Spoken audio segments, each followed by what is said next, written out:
ये दो जोन है सन में कोर के ठीक ऊपर, ठीक है। ये जोन कोर से एनर्जी को अपर लेयर जो है फोटोस्फीयर तक लेकर आते हैं। तो रेडिएटिव जोन रेडिएशन के थ्रू के प्रोसेस से लाता है, कन्वेक्टिव कन्वेक्शन प्रोसेस से लेकर आता है। तो जैसे एनर्जी ट्रांसफर करने वाले दो जोन्स हैं जो कोर से एनर्जी को आउटर लेयर्स तक लेकर आते हैं। और कोई क्वेश्चन? कल तक कुछ पढ़ा करंट अफेयर्स वगैरह में? बुक्स वगैरह आपने ली, यहाँ का जो कंटेंट दिया जा रहा है, ठीक है, उसको पढ़ना शुरू करें तो कुछ भी डाउट हो तो हम डिस्कस कर सकते हैं। खैर, अब हम शुरू करते हैं। हम बात कर रहे थे अर्थ के ऑर्बिट्स की, और हमने इसको अलग अलग पार्ट्स में क्लासीफाई किया था।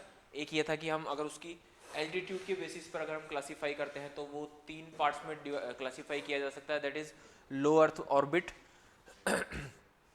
Medium earth orbit and high earth orbit, ठीक है। देन फिर हमने बात की थी कि इसको और फर्दर क्लासीफाई किया जा सकता है उसके इंक्लाइनेशन के बेसिस पर, इंक्लाइनेशन के बेसिस पर हम उसको क्लासीफाई कर सकते हैं, ठीक है। ये हम सारी बातें कर रहे थे लास्ट क्लास में।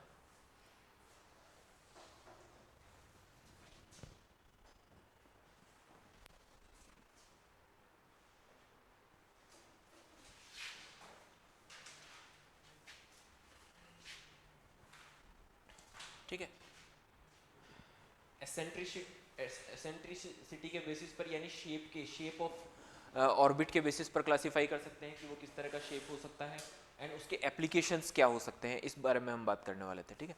तो अब हम एक एक करके इसके बारे में बात करते हैं। सब जो है फर्दर हम इसको जो लो अर्थ ऑर्बिट है, ठीक है, उसको हम फर्दर क्लासीफाई करते हैं पोलर ऑर्बिट में, that is based on it's inclination. अगर कोई ऑर्बिट है, ये जो अर्थ है इसके पोल्स के ऊपर हो, यानी इक्वेटर के साथ 90 डिग्री का एंगल पर अगर कोई ऑर्बिट चल रहा है, ठीक है, मीन्स आपने सैटेलाइट लॉन्च किया, ऑर्बिट के अंदर फिक्स कर दिया, और वो इक्वेटर के साथ 90 डिग्री के एंगल पर पोल्स के ऊपर अगर वो रिवॉल्व कर रहा है तो such kind of orbits are called polar orbit, ठीक है, polar orbit.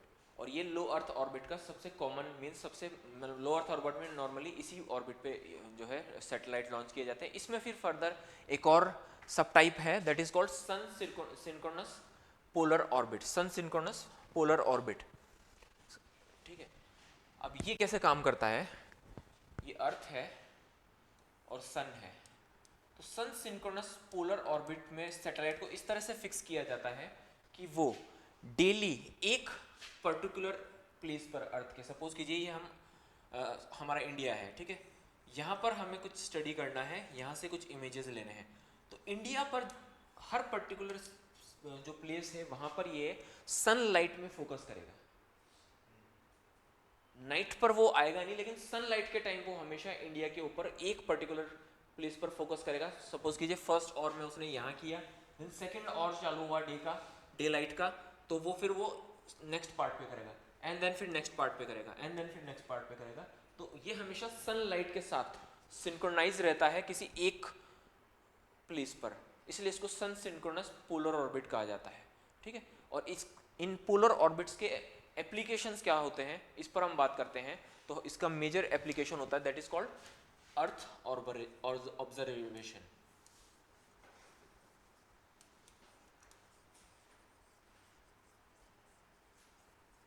Earth observation and remote sensing.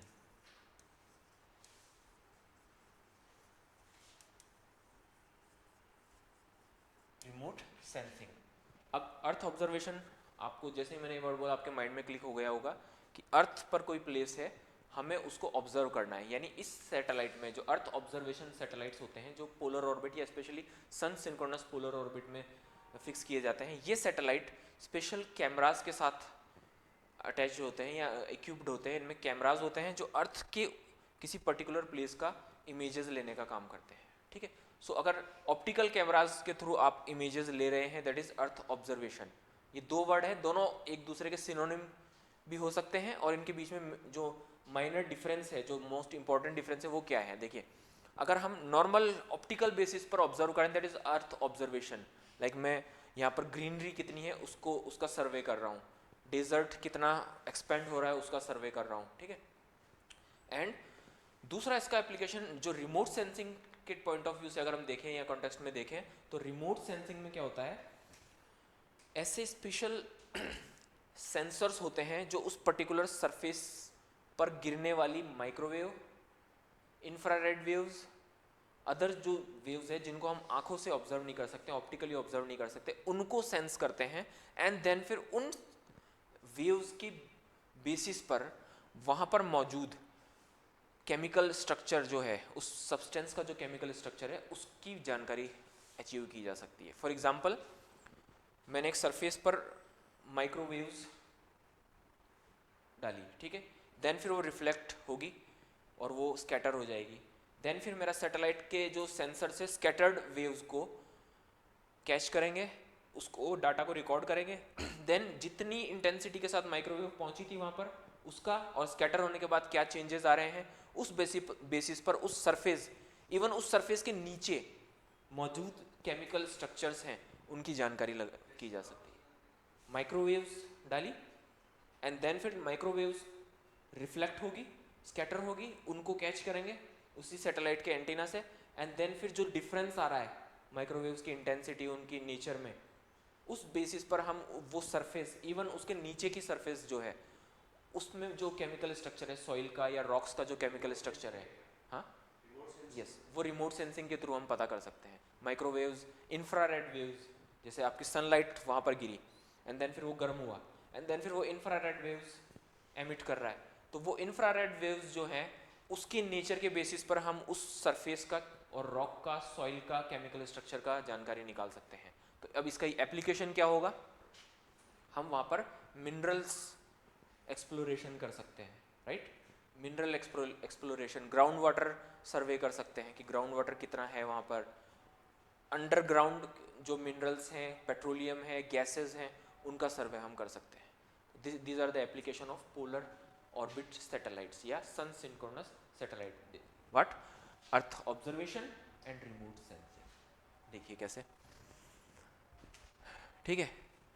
अब इनके अर्थ ऑब्जर्वेशन के क्या एप्लीकेशन है, जो मैंने उसको टेक्निकल एस्पेक्ट बता दिया था वो आप एक्सप्लोर कर सकते हो, अपने कॉमन सेंस से आप बता सकते हो। लाइक एग्रीकल्चर एंड सॉइल सर्वे, पहले सेट मैनुअल सर्वे होता था कि कितना हेक्टर राजस्थान में जो है कितना हेक्टर एग्रीकल्चर हुआ है लैंड और कितना छोड़ दिया गया है, ठीक है, लेकिन अब मैनुअल सर्वे करने की जरूरत नहीं, सैटेलाइट आएगा वहाँ से और सनलाइट में ही वो सिंक्रोनाइज्ड है तो हमेशा उस सनलाइट में वहाँ से निकलेगा एंड देन फिर इमेजेस लेता हुआ चलेगा और आपको पता चलेगा कितना हेक्टर में कौन सा फसल है, कितना हेक्टर में कौन सा फसल है, क्योंकि वो एग्जैक्ट प्लांट की नेचर को भी वहाँ से आइडेंटिफाई कर सकता है, इतने high resolution cameras and sensors उसके अंदर होते हैं।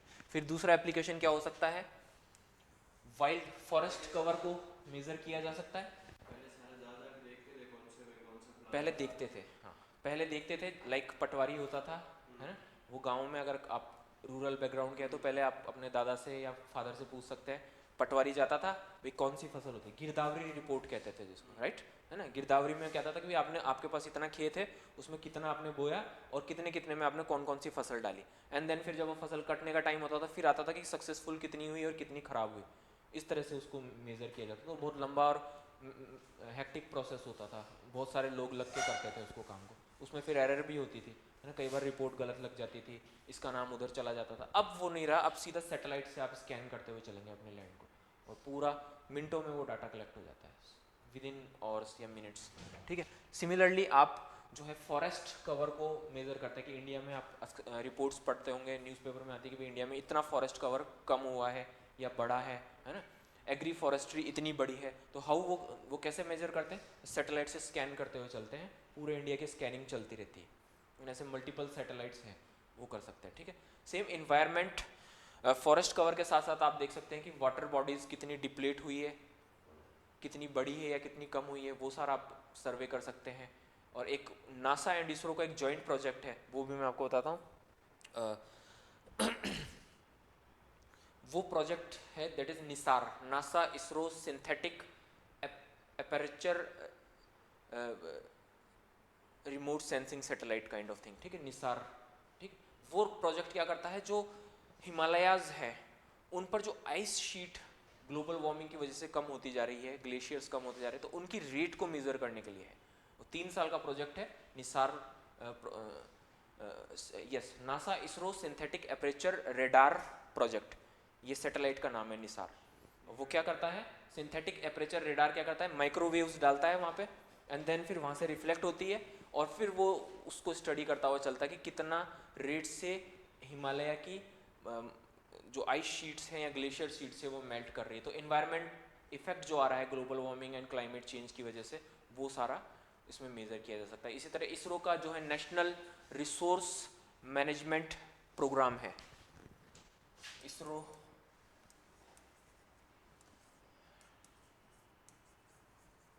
National resource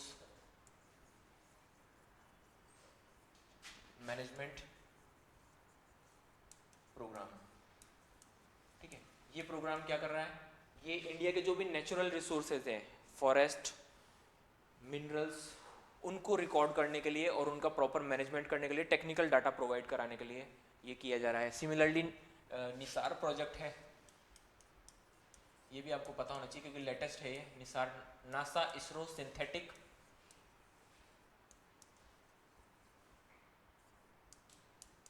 aperture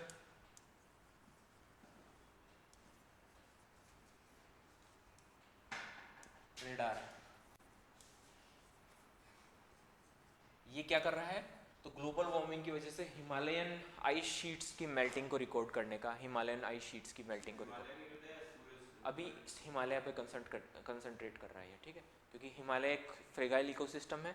Hindu Kush Himalaya पर आप इन्वायरमेंट में भी शायद हमने रिपोर्ट डिस्कस की थी ना आईपीसीसी की, याद है ना, हिंदू कुश एंड हिमालय इकोसिस्टम है वो ग्लोबल वार्मिंग की वजह से सबसे पहले और सबसे ज़्यादा इफेक्ट होगा, है ना, पहले फ्लड्स एंड देन फिर ड्रॉट।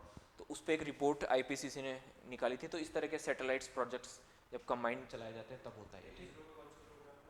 हाँ, कौन सा, ये ISRO national resource management program है। ये इंडिया के नेचुरल रिसोर्सेज का जो है सर्वे करने से रिलेटेड प्रोग्राम है ताकि उनका सही मैनेजमेंट नेशनल डेवलपमेंट में किया जा सके। देन कार्टोग्राफी यानी मैपिंग, मैपिंग जो होता है ना, उसके लिए किया जा रहा है लैंड कार्टोग्राफी, सारे जो एग्रीकल्चर लैंड है उसकी मैपिंग, सिटीज़ की मैपिंग करने के लिए जो है रिमोट सेंसिंग या अर्थ ऑब्जर्वेशन सैटेलाइट्स का यूज़ किया जाता है।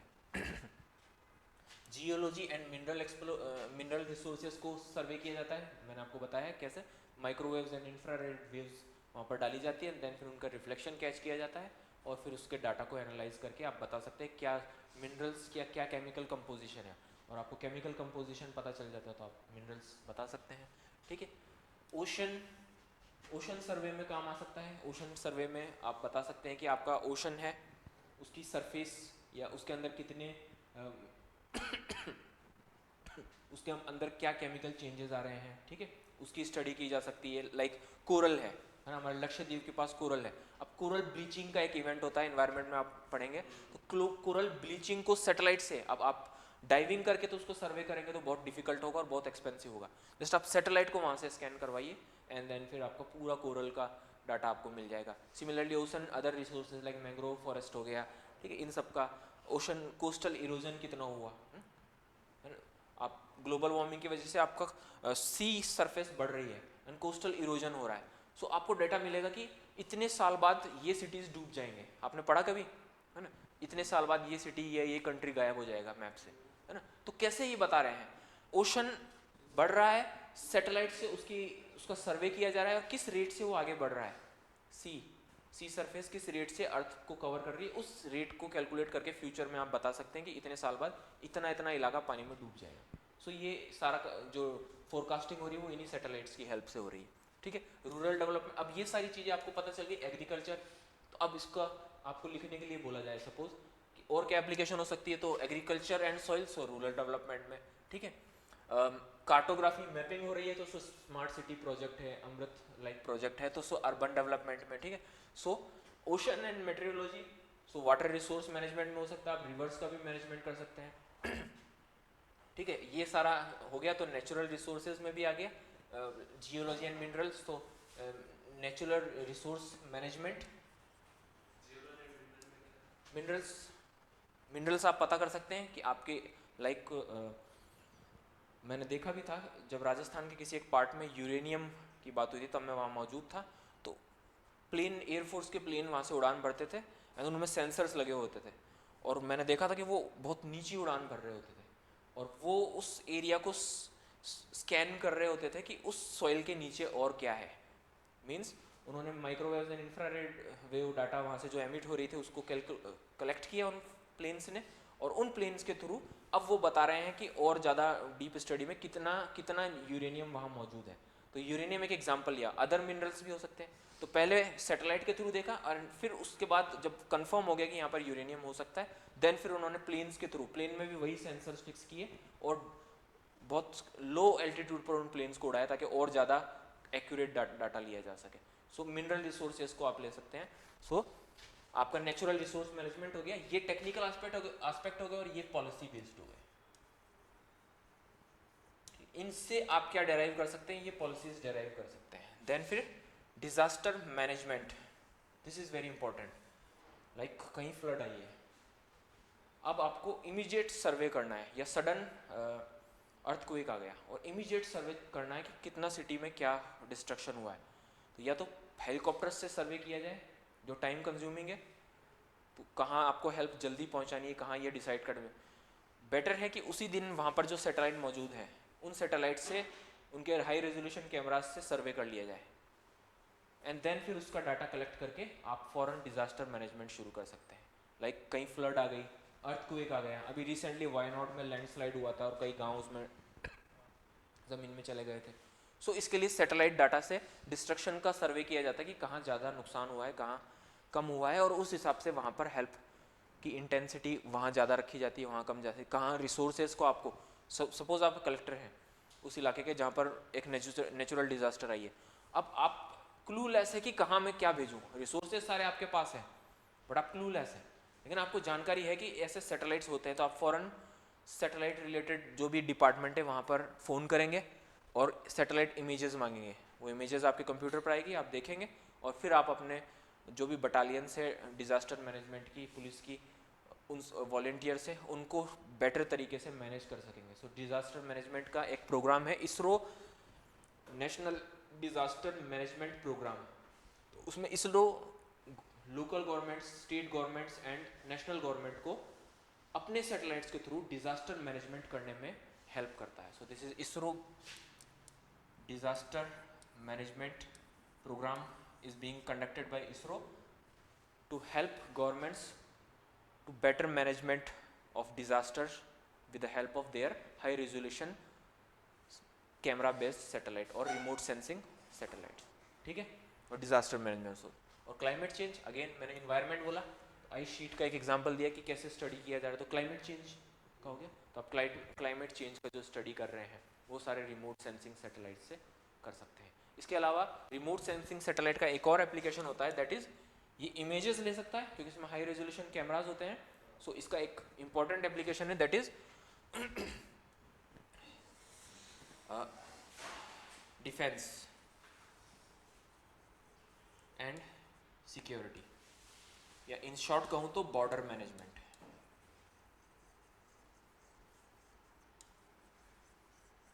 बॉर्डर मैनेजमेंट कैसे, आपका बॉर्डर है और वो बहुत ही फ्रेगाइल बॉर्डर है, सपोज कीजिए, है ना, वल्नरेबल बॉर्डर है, क्योंकि वहाँ से लाइक पाकिस्तान बॉर्डर हमारे पास ऐसा अच्छा एग्जांपल है। देन वहाँ से जो है trace passers, terrorist activities, smuggling की एक्टिविटीज़ चलती रहती है।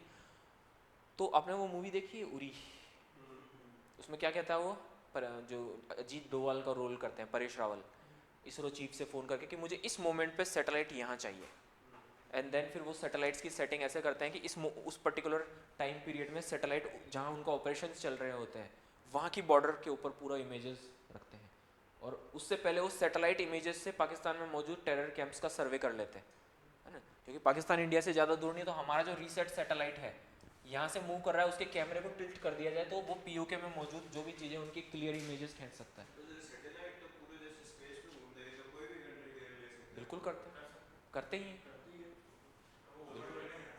ईरान के इसराइल ने सारे न्यूक्लियर सेटलमेंट्स थे, उन सबका इमेजेस लेके फिर अटैक,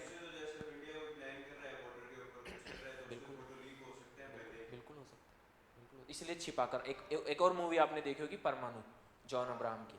सो इंडिया अपना न्यूक्लियर जो टेस्ट प्लान कर रहा होता है तो वो यूएसए के सैटेलाइट हर बार वहाँ से वो जो इमेज उस पर्टिकुलर टाइम पीरियड में वहीं मौजूद रहते हैं और फिर वो इमेज लेते हैं। तो वो उन सैटेलाइट को डिसीव करने के लिए, उनको धोखा देने के लिए क्या करते हैं, वहाँ पर ऐसा सेटअप लगाते हैं कि कोई कंस्ट्रक्शन साइट है वो, राइट है ना, और वहाँ पर कंस्ट्रक्शन साइट जैसा इल्यूजन क्रिएट करते हैं ताकि जब भी सैटेलाइट फोटो करे फिर वो देखता है यहाँ तो कुछ कंस्ट्रक्शन कर रही है आर्मी, लेकिन वो कुआं के अंदर जो है वेल बनाते हैं उसके अंदर न्यूक्लियर एक्सप्लोज।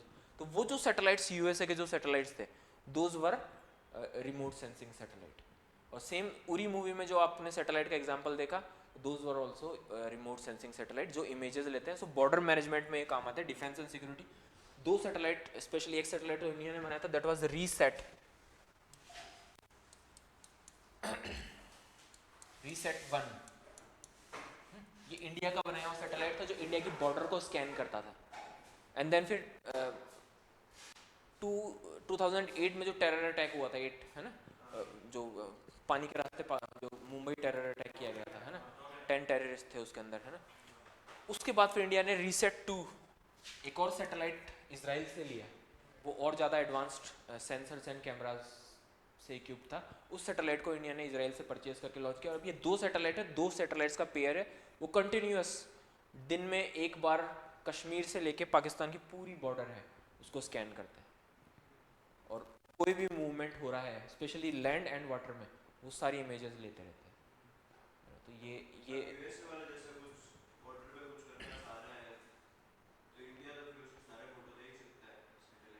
पाकिस्तान, हाँ बिल्कुल देखते हैं ना, देखते हैं। ये सारा चलता है ये काम डिफेंस एंड इसी को तो स्पाइंग कहते हैं, प्राइवेसी। ये तो सैटेलाइट से वो उनके डिपार्टमेंट्स में अपने आदमी बैठा के अपना काम करवा लेते हैं। आपको पता नहीं, आपको पता नहीं, ये तो कुछ भी नहीं है सैटेलाइट्स तो, और बहुत हाई लेवल पे काम होते हैं। उनके ऑफिसेज में माइक्रोफोन्स फिक्स कर देते हैं और उनकी मीटिंग्स को पूरा रिकॉर्ड कर लेते हैं, ऐसे काम भी होते हैं। ये तो कुछ भी नहीं है। यस किए जा सकते हैं, बिल्कुल एक्यूरेट प्रिडिक्शन नहीं आता है। लाइक मैंने बोला यहाँ पर एक वर्ड था मेट्रोलॉजी है ना, मौसम से रिलेटेड जो स्टडी की जा रही है मेट्रोलॉजी। तो अब कोई साइक्लोन है, आपने सैटेलाइट से साइक्लोन को देख लिया है कि साइक्लोन बे ऑफ बंगाल में मूव कर रहा है और इस रेट से ये कोस्ट की तरफ बढ़ रहा है। सो अब आपने प्रिडिक्ट कर लिया कि 3 दिन बाद ये साइक्लोन इंडिया के ईस्टर्न कोस्ट पे जाके टकराएगा। ओके आपने प्रिडिक्ट कर लिया नेचुरल डिजास्टर को, एंड देन फिर आपने तैयारी कर ली, वार्निंग जारी कर दी, उस दिन इस डेट को कोई लोग बाहर नहीं निकलेंगे, स्कूल बंद रहेंगे, ठीक है। हर इलाके में जो है रैपिड एक्शन फोर्स और डिजास्टर, हाँ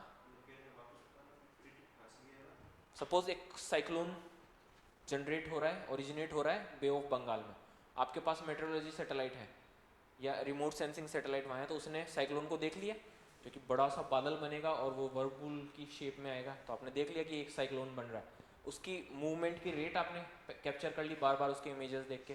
देन फिर क्या करेंगे आप प्रिडिक्ट कर लेंगे कि इस रेट से ये इस डायरेक्शन में बढ़ रहा है। सो अब इतने दिन बाद सपोज ये 3 या 4 दिन बाद ईस्टर्न कोस्ट पे आके उड़ीसा में टकराएगा। अब आपने उड़ीसा में वार्निंग जारी कर दी, यही तो डिजास्टर मैनेजमेंट है। What is disaster management? Disaster को, साइक्लोन को आप रोक नहीं सकते क्योंकि वो नेचुरल फोर्स है।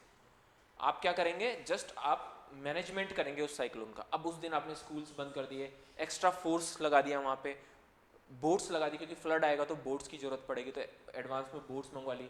वहाँ पे फ्लड आएगा तो लोगों को खाने के पैकेट्स की जरूरत, दवाइयों के पैकेट्स की जरूरत पड़ेगी, वो एडवांस में सारा वहाँ पे मंगा लिया। मेडिकल टीम्स बुलवा ली बाहर से अगर कम पड़ रही। दिस इज डिजास्टर, हमने प्रिडिक्ट कर लिया। सिमिलरली जियोलॉजिकल स्टडीज करेंगे, आप फ्लड को प्रिडिक्ट कर सकते हैं। जियोलॉजिकल स्टडी करेंगे तो आप ये बता सकते हैं कि कब अर्थक्वेक आएगा। जैसे कि टर्की में जो एक सीवियर अर्थक्वेक आया था, उसको प्रिडिक्ट कर लिया था कि ये आने वाला है ना। कब आने वाला है ये बताना मुश्किल था, बट आने वाला है ऐसा बताया। और अभी भी एक प्रिडिक्शन है अर्थक्वेक पे कि एक सुपर अर्थक्वेक आएगा, तो जियोलॉजिकल स्टडी से हो सकता है। वो मुश्किल है, लेकिन मूवमेंट है, मूवमेंट है मीन्स आप तैयार रहिए, 1-2 साल में आ जाएगा, तो उसके लिए आप तैयार रहिए। तो अब उस कंट्री को वार्निंग हो गई, तो हो सकता है फ्यूचर में जो भी इंफ्रास्ट्रक्चर वो डेवलप करेगा तो अर्थक्वेक रेजिस्टेंट करेगा। ये सारे काम हम कर सकते हैं। ठीक है, ये हमने देखा। अब इनके एग्जाम्पल्स क्या है, तो सपोज कार्टोसेट, ये वर्ड आपको मिला, कार्टोसैट सीरीज है पूरी, है ना, 5-6 सैटेलाइट्स है। तो Cartosat, set means satellite, carto means cartography, और ये वर्ड मैंने आपको दिखाया था cartography, Cartosat. RISAT, Oceansat, ocean से रिलेटेड जो स्टडी है वो करने के लिए। रिसोर्स सेट, ये इंडिया ने लॉन्च किया था ये सीरीज, इंडिया के नेचुरल मिनरल रिसोर्सेज को स्टडी करने के लिए, ठीक है। ओशन को स्टडी करने के लिए ओशन सेट लॉन्च किया था। कार्टोसेट, इंडिया की जो मैपिंग करने के लिए कार्टोसेट लॉन्च किया गया था। रीसेट, डिफेंस के लिए लॉन्च किया गया था। नहीं, रिसोर्स, नेचुरल रिसोर्सेज को स्टडी करने के लिए, एंड रीसेट है वो डिफेंस। ये सीरीज है इंडिया के सैटेलाइट्स की। अब है नेक्स्ट मीडियम अर्थ ऑर्बिट। उससे सर ये भी तो है, जैसे वो नॉर्थ कोरिया का जो प्रेसिडेंट प्राइम मिनिस्टर है, वो आप बता रहे थे कि वो कहीं भी जाता है तो मतलब 2 दिन बाद पता चलता है। वो बता रहे थे, राजेश से बता रहे थे, वो जैसे कहीं भी जाता है तो जैसे सेफ्टी के साथ जाता है, 2 दिन बाद पता चलता है। सैटेलाइट से भी उसको भी स्कैन कर सकते हैं वो कहाँ कहाँ जा रहा है। बिल्कुल बिल्कुल, इवन वो प्लेन से भी ट्रेवल नहीं करता, वो ट्रेन से ट्रेवल करता है। ट्रेन के कौन से वैगन में बैठा होता है ये बात छिपी हुई होती है, यानी अगर कोई एयर स्ट्राइक करके उसकी ट्रेन को गिराने की भी कोशिश करे तो किस वैगन पर एग्जैक्ट स्ट्राइक करेगा वो पता नहीं रहता है। ट्रेन नहीं, सेट कौन से वैगन में जाके बैठा है वो एकदम छिपी हुई जगह में जाके लेगा ना, और ये अंदर से अंदर में ट्रेन इंटरकनेक्टेड होती है, तो वहाँ पर वो चेंज करेगा फटाफट अपनी जगह। वो सारा इसलिए करते हैं क्योंकि सैटेलाइट से एक तो मूवमेंट देखा जा सकता है, और एयरक्राफ्ट ट्रेवल में उसको मारा जाना आसान है, और दूसरा अपने आप को छिपाए रखने के लिए जैसे करना जरूरी है। बिल्कुल बिल्कुल, छिपने के तरीके होते हैं, फिर उनको भी डिसीव करने के कई तरीके होते हैं। जैसे इंडिया ने अपना न्यूक्लियर एक्सप्लोजन किया तो उनके सैटेलाइट को डिसीव किया आसानी से। ये सारा है। कहाँ आ गया? हाँ, मीडियम अर्थ ऑर्बिट जो है, इसमें एक कॉन्सेप्ट आपको बहुत इंपॉर्टेंट है। इसमें आप नॉर्मल जो आपके सेमी सिंक्रोनस जो है मीडियम अर्थ ऑर्बिट का ही एक टाइप है, जिसमें आप अपनी अलग अलग स्पेस ऑब्जर्वेटरीज जो है फिक्स कर सकते हैं, ठीक है। इसमें इंपॉर्टेंट टाइप जो है दैट इज मोलनिया ऑर्बिट, इसको डिस्कस करते हैं क्योंकि अभी ये और ज़्यादा डिस्कशन में है। What is Molniya orbit? देखिए ये हमारी अर्थ है, ये है इंडिया, या इक्वेटर पर मौजूद जो भी कंट्रीज है, ये अफ्रीका है, ये इंडिया यहाँ कहीं होगा। नहीं, इस कॉन्सेप्ट को थोड़ा और बाद में डिस्कस करेंगे क्योंकि एक चीज़ और आपको पता होनी चाहिए, that is Jio synchronous and Jio stationery. जैसे ये कॉन्सेप्ट आपको पता चल जाएगा तो फिर मोलनिया को समझना आसान हो जाएगा। सो हम हाई अर्थ ऑर्बिट में geosynchronous and geostationary orbits की बात करते हैं। सो हाई अर्थ ऑर्बिट की एल्टीट्यूड कितना था? 35,786 किलोमीटर्स, ठीक है, या कई जगह आपको 36,000 भी लिखा हुआ मिलेगा, बट एग्जैक्ट डाटा ये है, ठीक है। यानी अर्थ से इतनी ऊंचाई पर जो भी ऑर्बिट है अर्थ का चक्कर लगाने वाला, है ना, सपोज यूं मानता हूँ, तो वो हाई अर्थ ऑर्बिट होता है। अब इन दोनों में डिफरेंस क्या है? ये हमारा इक्वेटर है सपोज, अगर किसी जियो सिंक्रोनस ऑर्बिट का इंक्लाइनेशन इक्वेटर के साथ कुछ भी हो सकता है, कुछ भी, मैं पोल से लेकर के किसी भी एंगल पर उसको फिक्स कर सकता हूँ। वो ऐसे भी चक्कर लगा सकता है, ऐसे भी, ऐसे भी, ऐसे भी, है ना, कैसे भी। बट ऐसा जियो सिंक्रोनस ऑर्बिट जिसका इक्वेटर के साथ इंक्लाइनेशन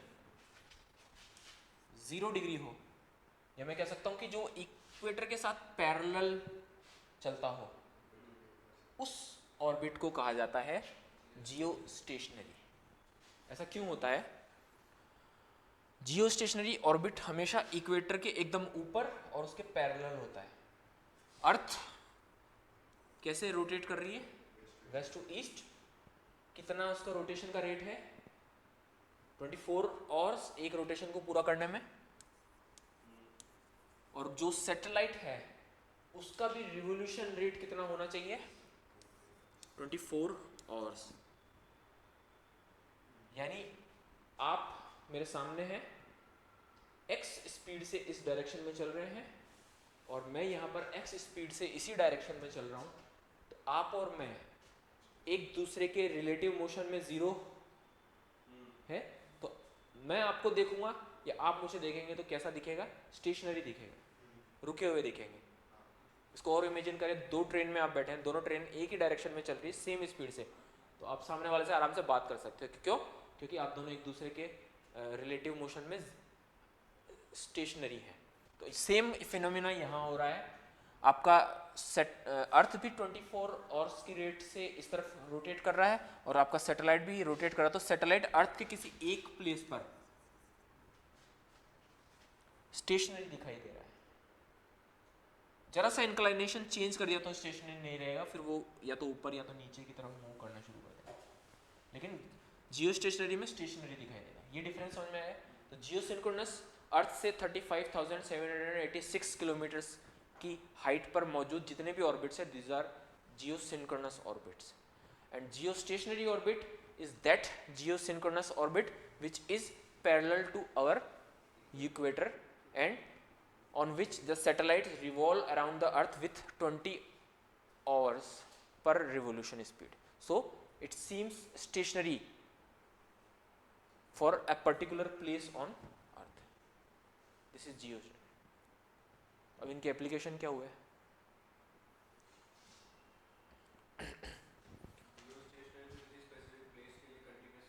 कंटिन्यूस, यानी वो एक ही प्लेस पर बना हुआ है, तो उस प्लेस को वो कंटिन्यूस कोई सर्विस, अर्थ भी रोटेट हो रही है, वो भी घूम रहा है, तो वो एकदम रुका हुआ सा दिख रहा है।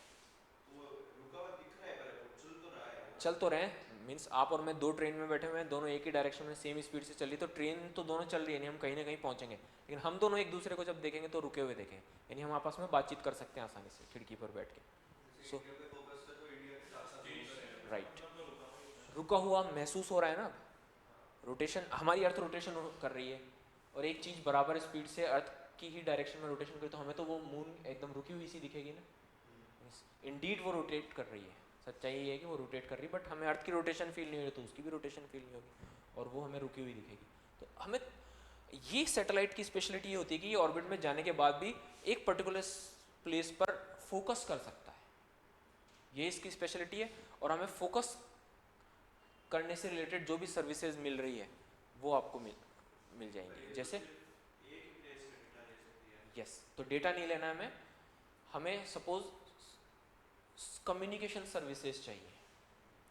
अब कम्युनिकेशन में सैटेलाइट आपका अगर मूव करके कहीं और चला गया तो आपका सर्विसेज रुक जाएंगी कुछ टाइम के लिए, जब तक वो लौट के नहीं आएगा।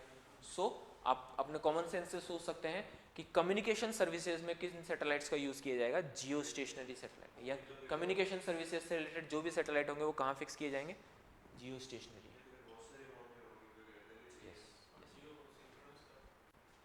जियो सिंक्रोनस सारे वो सैटेलाइट। अब जियो सिंक्रोनस कहाँ इस्तेमाल होंगे?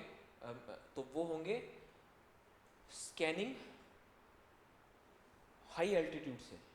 देखिए अब इसको इमेजिन करिए कि अगर मैं लो एल्टीट्यूड से स्कैनिंग कर रहा हूँ तो मैं एक एरिया पर कम टाइम के लिए फोकस कर रहा हूँ, लेकिन मैं अगर हाई एल्टीट्यूड से अगर स्कैनिंग कर रहा हूँ तो बड़े एरिया पर लंबे टाइम तक फोकस कर पा रहा हूँ, क्योंकि मैं बहुत दूरी से देख रहा हूँ तो मैं पूरे एरिया को देख पा रहा हूँ।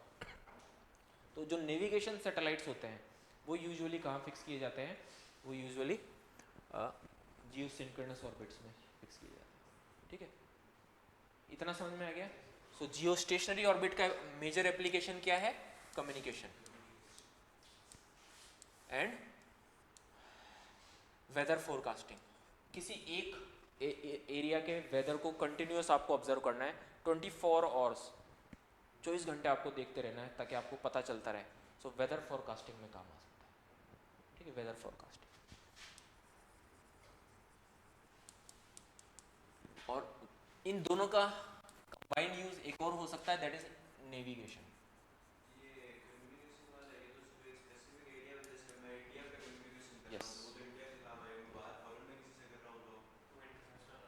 तो फिर मल्टीपल सैटेलाइट्स आपस में इंटरकनेक्ट करेंगे ना। आपने इंडिया वाले सैटेलाइट से दिया, फिर वो डाटा दूसरे, क्योंकि वर्ल्ड वाइड वेब तो सारा एक ही है ना, फिर मल्टीपल सैटेलाइट आपस में कम्युनिकेट कर।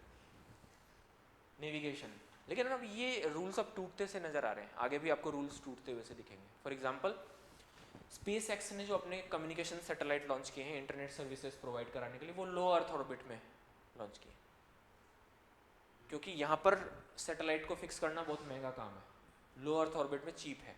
तो स्पेस एक्स ने क्या किया, एक सैटेलाइट लॉन्च करने की बजाय सैटेलाइट्स की एक पूरी ट्रेन बनाई, बहुत लंबी सीरीज बनाई और उसको लो अर्थ ऑर्बिट में फिक्स कर दिया। तो अब वो सीरीज क्या कर रही है, यहाँ रूल्स टूटेंगे आपको। वो अब सैटेलाइट 1 आया यहाँ पर तो सर्विस दे गया, फिर वो आगे मूव कर गया तो अगले इलाके को सर्विस दे रहा है, तब तक यहाँ पर 2 आ गया, एंड देन फिर ये मूव करके आगे जाएगा तो यहाँ पर 3 आ जाएगा।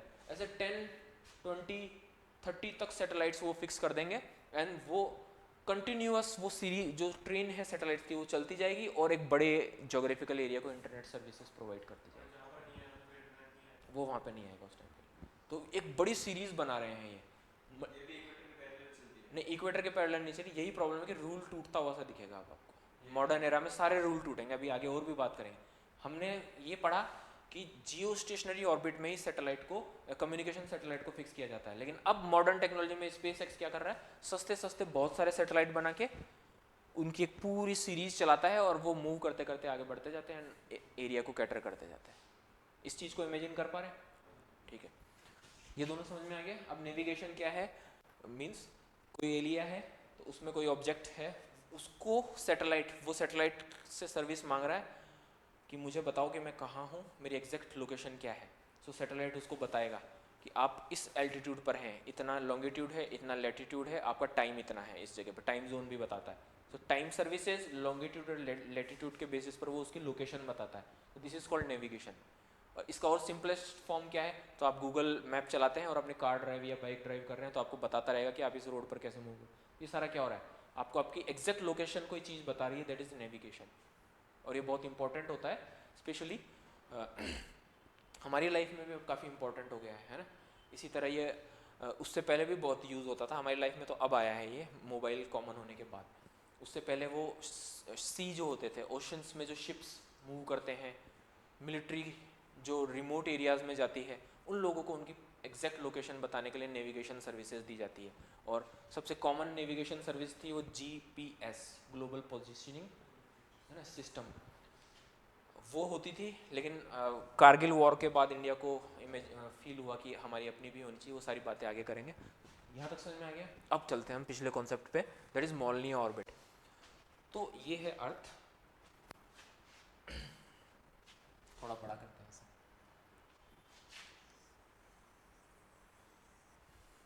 ये है हमारा इक्वेटर, ठीक है।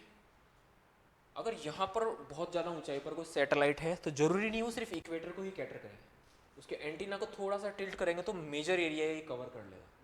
थोड़ा सा टिल्ट कर, चल वो इक्वेटर के पैरेलल रहा है, लेकिन उसके एंटीनास की डायरेक्शन मैंने चेंज की तो सर्विसेज कहाँ मिल रही है, हम तो इक्वेटर पे है ही नहीं। तो हमारे सैटेलाइट तो इक्वेटर के पैरेलल ही चल रहे हैं बस, बट उनके एंटीनास इंडिया के ऊपर फोकस कर रहे हैं। ये बात समझ में आ गई। कितना टिल्ट करेंगे एक लेवल पर वो एंटीना टिल्ट करना बंद कर देगा और वो यूं हो जाएगा इक्वेटर के 90, यानी अब वो सिग्नल भेज रहा है तो अर्थ पे जा ही नहीं रहे, स्पेस में चले जा रहे हैं। ठीक है, हाँ हाँ हाँ, वो सैटेलाइट को बनाएंगे ही ऐसे कि वो रहेगा तो इक्वेटर पर, बट सपोज इंडिया यहाँ पर है, उसके एंटीना यूं रहेंगे, मैं यहाँ इतना दूर हूँ, इक्वेटर पर है मेरा सैटेलाइट, बट मुझे सर्विस इंडिया पे चाहिए, तो मैं अपने सैटेलाइट का कंस्ट्रक्शन ही ऐसे करूँगा कि उसके एंटीनाज इंडिया पर फोकस करेंगे। टिल्ट कर दिए मैंने एंटीनाज, बनाया ही ऐसे मैंने सैटेलाइट। हाँ, कम्युनिकेशन कर रहा है, बट मेरा कंट्री यहाँ पर है, मैं मोड़ता जा रहा हूँ, लेकिन एक टाइम ऐसा होगा कि एंटीना की भी एक लिमिट होगी, उसके बाद वो सिग्नल वहाँ भेज ही नहीं पाएगा। सो ऐसे कंट्रीज जो पोलर रीजन में है वहाँ फिर कम्युनिकेशन सर्विसेज कैसे दी जाए, ये क्वेश्चन खड़ा होता है। यहाँ एक लिमिट तक वो एंटीना मुड़ेगा, उसके बाद पैरेलल, एंड देन फिर सपोज इससे आगे वो दे ही नहीं पा रहा है सर्विस, है ना। सपोज रशिया, कनाडा, ये कंट्रीज हैं पोलर रीजन में, तो उनका मेजर पार्ट तो चलो कवर कर लिया उन्होंने ऑर्डिनरी जियो स्टेशनरी कम्युनिकेशन सैटेलाइट से, लेकिन वो अपने पोलर रीजन के जो एरियाज हैं वो भी तो उनके इंपॉर्टेंट है, पार्ट है, उनको कैसे कैटर करेंगे। तो रशिया के साइंटिस्ट ने या स्पेस साइंटिस्ट ने एक सिस्टम डेवलप किया, दैट इज मोलनिया ऑर्बिट। उसमें क्या किया इसको थोड़ा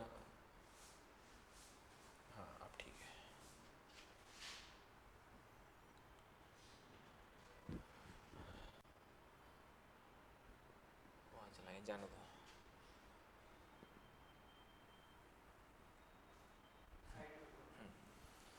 अब ये रशिया है, मुझे यहाँ सर्विसेज चाहिए जो ऑर्डिनरी जियो स्टेशनरी सैटेलाइट से नहीं आ पा रही है। एंड देन क्या करूँगा, तो उन्होंने सैटेलाइट का जो एसेंट्रिसिटी है बताया था ना कॉन्सेप्ट, उसका शेप, सैटेलाइट के ऑर्बिट का शेप ऐसे सेट किया लॉन्चिंग के टाइम कि वो रशिया के ऊपर तो एक लॉन्ग लीप ले, एकदम बड़ा सा, बाकी जो अर्थ है उस पर शॉर्ट लीप ले, मतलब यहाँ पर उसकी हाइट ज़्यादा रहे और यहाँ पर उसकी हाइट कम रहे, ऐसा कुछ ये अर्थ है। इस तरह से उसको सेट किया। अब आप हमेशा याद रखेंगे कि कोई ऑब्जेक्ट रिवॉल्व कर रहा है, कॉन्सेप्ट ध्यान रखेंगे है ना, कोई ऑब्जेक्ट रिवॉल्व कर रहा है, अगर उसकी रेडियस में कम करूंगा तो रिवोल्यूशन की स्पीड बढ़ेगी या कम होगी? बढ़ेगी। और रेडियस को मैं बढ़ाऊंगा तो रिवोल्यूशन की स्पीड, तो यहाँ रेडियस कम है इस पॉइंट पर, इन पॉइंट्स पर, यहाँ से लेके यहाँ तक के पॉइंट्स पर रेडियस कम है तो जल्दी से निकल जाएगा वो। और जैसे यहाँ रेडियस बढ़ी जैसे यहाँ रेडियस बढ़ी तो उसकी स्पीड कम हो जाएगी और वो इजीली इन पॉइंट्स पर मूव करता हुआ इस पर्टिकुलर प्लेस को कम्युनिकेशन सर्विसेज देगा। तो वो जब नीचे वाले 0 पॉइंट पे होगा तब यहाँ जैसे एंटर करेगा तो कम्युनिकेशन सर्विसेज बंद हो जाएगी। तो ऐसा सेटिंग कैसे करेंगे, एक से ज़्यादा सैटेलाइट फिक्स करेंगे। जब वो यहाँ चला जाएगा तो उसके पीछे सीरीज में कोई दूसरा सैटेलाइट होगा, वो आ जाएगा, एग्जैक्टली वही जो स्पेस एक्स टेक्निक यूज कर। This is called Molniya orbit with a unique eccentricity जो पोलर रीजन को कैटर करने के लिए बनाई जाती है। तो ये रशिया के साइंटिस्ट की देन थी और रशिया अब इस टेक्नोलॉजी का यूज़ करके यूएसएसआर एरा से ही लंबे टाइम तक मिलिट्रिकली डोमिनेट करता रहा है और अभी भी वो कर रहा है, लाइक यूक्रेन वॉर में। ये कॉन्सेप्ट आपको पता चलो, दीज आर दैट। अब आगे एक एक करके सैटेलाइट्स की बात करते हैं। यहाँ तक समझ में आ गया सबको? ये कॉन्सेप्ट मैंने आपको बता ही दिया है, जियो स्टेशनरी सैटेलाइट वर्सेस जियो सिंक्रोनस ऑर्बिट सैटेलाइट्स ऑर्बिट, ठीक है। तो ये आपको एक इमेज में दिखा दिया, ये सारे जो एकदम इक्वेटर के पैरेलल है दैट इज जियो, मेरा डायग्राम ज़्यादा बेटर था है ना जो मैंने बनाया था, वो जियो स्टेशनरी है और जो टिल्ट कर गए वो जियो सिंक्रोनस है। इनके अपने अपने एप्लीकेशंस हो सकते हैं। एक और कॉन्सेप्ट है जियो सिंक्रोनस ट्रांसफर ऑर्बिट, जियो सिंक्रोनस ट्रांसफर ऑर्बिट। मिशन मंगल देखी है किसी ने? अक्षय कुमार विद्या बालन की मूवी देखिए, तब आप इस चीज़ को आसानी से इमेजिन कर लेंगे, बस हो गया ये काम। ये ऑर्बिट होता है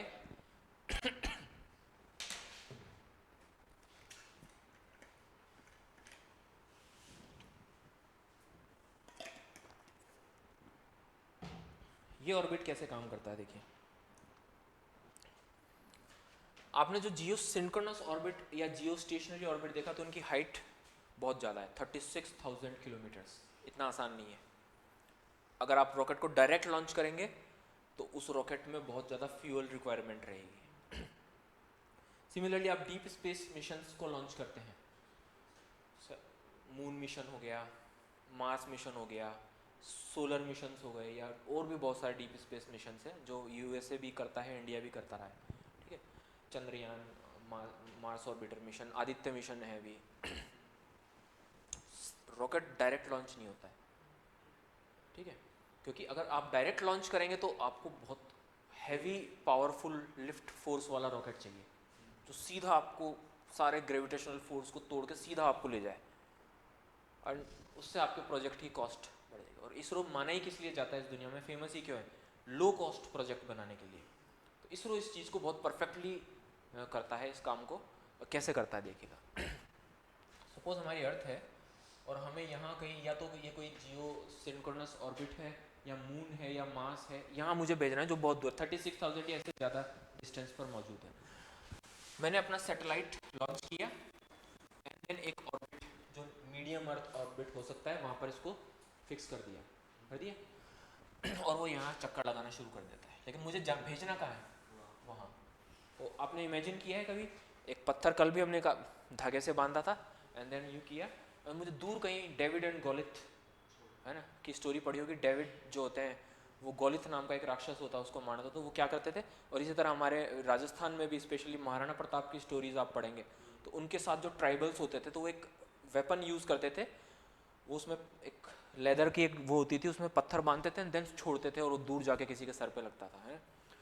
तो क्या हुआ, हमने सेंट्री पेटल फोर्स का यूज़ किया एंड देन उसको सडनली छोड़ा, बस कुछ ऐसा ही हो रहा है। अभी वो इसमें स्टेब्लिश हो गया तो उसके पास वो इसके चक्कर लगा रहा है अगेन। अब इसके पास अपनी एक वेलोसिटी है जो इस ऑर्बिट से मिल रही है उसको, इस ऑर्बिट में रिवोल्यूशन से मिल रही है। इस सैटेलाइट को हम ऑर्डिनरी सैटेलाइट जैसा नहीं बनाते हैं, इसके अंदर एक रॉकेट मोटर लगी हुई होती है।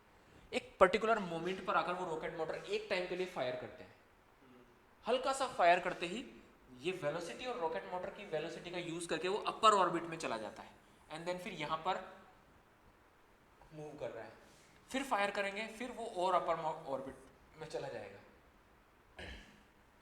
फिर वो हायर वेलोसिटी पर चल रहा है, फिर फायर करेंगे, फिर फायर करेंगे। हाँ ऑर्बिट, हाँ एक पॉइंट उसका हमेशा कॉमन रखेंगे और बाकी एसेंट्रिसिटी ऐसे सेट करेंगे कि वो दूरी बनाता रहे, एक पॉइंट पर वो मिनिमम दूरी पर है और एक पॉइंट पर वो मैक्सिमम दूरी पर। नहीं, इलिप्टिकल मोशन में घूम रहा है, सर्कुलर मोशन परफेक्ट नहीं होती, इलिप्टिकल होती है जो। हाँ देखो ना, अब मेरा इलिप्टिकल मूवमेंट है और एक जगह मैंने कॉमन रखी और बाकी जगह से डिस्टेंस बढ़ा रहा हूँ, फिर यहाँ से मोटर फायर करेंगे एंड देन फिर ये आ गया, तो आपने उस ऑर्बिट तक पहुंचा दिया। This is called Jio synchronous transfer orbit. और अगर आपका ये ऑर्बिट और आगे है, डीप स्पेस में जाना है, तो फिर एक फायर और करेंगे तो आपका ये डीप स्पेस ट्रेवल पे चला जाएगा, ठीक है। This is called Jio synchronous transfer orbit which is a group of orbits those are designed to achieve higher orbits without using low rocket fuel, come rocket fuel में आप gravitational और centripetal force का use करके आप अपने rocket को धीरे धीरे कुछ दिनों में डीप स्पेस मिशन पे या जो है हायर ऑर्बिट्स में पहुंचा सकते हैं। हैवी सैटेलाइट्स को डायरेक्ट यूं लेकर जाऊं मैं, मींस आपका हेड सैटेलाइट 5000 किलोग्राम्स का है, तो यू लेकर जाऊंगा तो मुझे बहुत हैवी और पावरफुल रॉकेट चाहिए, तो मैं क्या करूंगा, इस तरह से उसको पहुंचाऊंगा। तो यहाँ पर आप फिजिक्स का यूज करके, नेचुरल फोर्सेस का यूज करके अपने काम को सस्ते में करवा पाए। हाँ हाँ सभी कंट्रीज करते हैं, हाँ लेकिन हाँ वो क्रैश हो गया था क्योंकि इसमें ये जो सेटिंग है ना इसकी एक्यूरेसी बहुत परफेक्ट होनी चाहिए, और इसरो ने इसमें सबसे ज़्यादा परफेक्शन ले रखा है ना।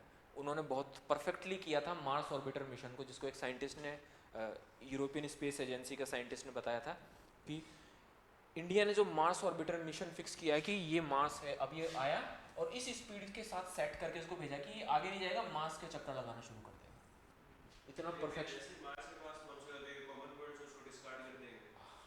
हाँ मतलब उस मोटर को फिर से फायर करके स्पीड्स को ऐसे सेट करेंगे कि ये ना तो मार्स पे जाके गिरेगा ना मार्स को क्रॉस करके आगे जाएगा, उसके किसी पर्टिकुलर ऑर्बिट में जाके फिक्स हो जाएगा और उसके रिवोल्यूशन शुरू कर देगा। ये इतना परफेक्ट और इतना कॉम्प्लिकेटेड काम है, एक यूरोपियन स्पेस एजेंसी के साइंटिस्ट ने कहा था कि इंडियंस ने जो काम किया है वो कुछ ऐसा है कि आप टोक्यो में खड़े होकर एक गोल्फ कोर्स में बॉल को हिट करते हैं और वो पेरिस में मौजूद गोल्फ कोर्स के अंदर जो होल है उसमें जाके फिक्स हो जाए, इतना कॉम्प्लिकेटेड काम था। हाई लेवल की मैथमेटिक्स एंड फिजिक्स की कैलकुलेशन उन्होंने की थी, तब जाके ये पर काम होता है, and it is done by GTO, Jio synchronous transfer orbit. आपने मूवी देखी होगी, वो हर रोज आते हैं अक्षय कुमार एंड विद्या बालन और उनकी टीम, फिर वो कहते हैं अपोजी मोटर फायर 1, फिर वो फायर कर देते हैं, फिर वो कुछ दिनों बाद उनको परफेक्ट लोकेशन मिलती है मार्स के साथ एंगल की, फिर वो कहते हैं आज फायर करेंगे, ओके फायर 2, देन फिर वो ऐसा कुछ ऑर्बिट, याद नहीं आए तो आप फिर से मूवी का वो सीन देख सकते हैं, दैट इज वो जीटीओ को यूज़ कर रहे थे। तो ये कुछ डायग्राम के थ्रू पहले इस ऑर्बिट में एंड देन फिर धीरे धीरे करके मल्टीपल फायर्स के थ्रू करते करते ये यहाँ तक पहुँचेगा और फिर बड़े ऑर्बिट में जाके फिक्स हो जाएगा 30 इस ये जो हाईएस्ट पॉइंट होता है that is called apogee. Apogee point कहते हैं इसको, जो जो जीटीओ आपने डिज़ाइन किया है अपने ऑब्जेक्ट के लिए उसको हाईएस्ट लेवल पर जो ले जाते हैं that is called apogee point, ठीक है। और आपने जो अभी कॉमन पॉइंट बताए, बार बार उस कॉमन पॉइंट आता है, इसको भी जैसे मार्स से पास पहुंचा तो कॉमन पॉइंट से डिस्कार्ड हो गया उसके बाद सेम यहाँ पर भी पहुँच गया तो उसके बाद कॉमन पॉइंट खत्म हो गया और वो बड़े ऑर्बिट में चला गया हमेशा। ये अलग अलग ऑर्बिट्स हैं, ठीक है। आगे देखते हैं। अब कम्युनिकेशन सैटेलाइट्स, ठीक है, कौन से ऑर्बिट में जाते हैं वो? जियो स्टेशनरी ऑर्बिट। क्या एप्लीकेशंस हो सकते हैं कम्युनिकेशन सैटेलाइट्स के? तो telecommunication, television, mobile communication and internet services. Internet services, radio services, military service, military communication,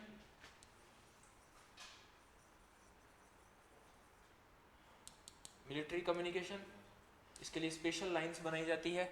and then दो वर्ड और आपको सुनने को मिल सकते हैं, tele medicine and tele education. Very important, tele medication and tele education post covid era में बहुत इंपॉर्टेंट हो गई है।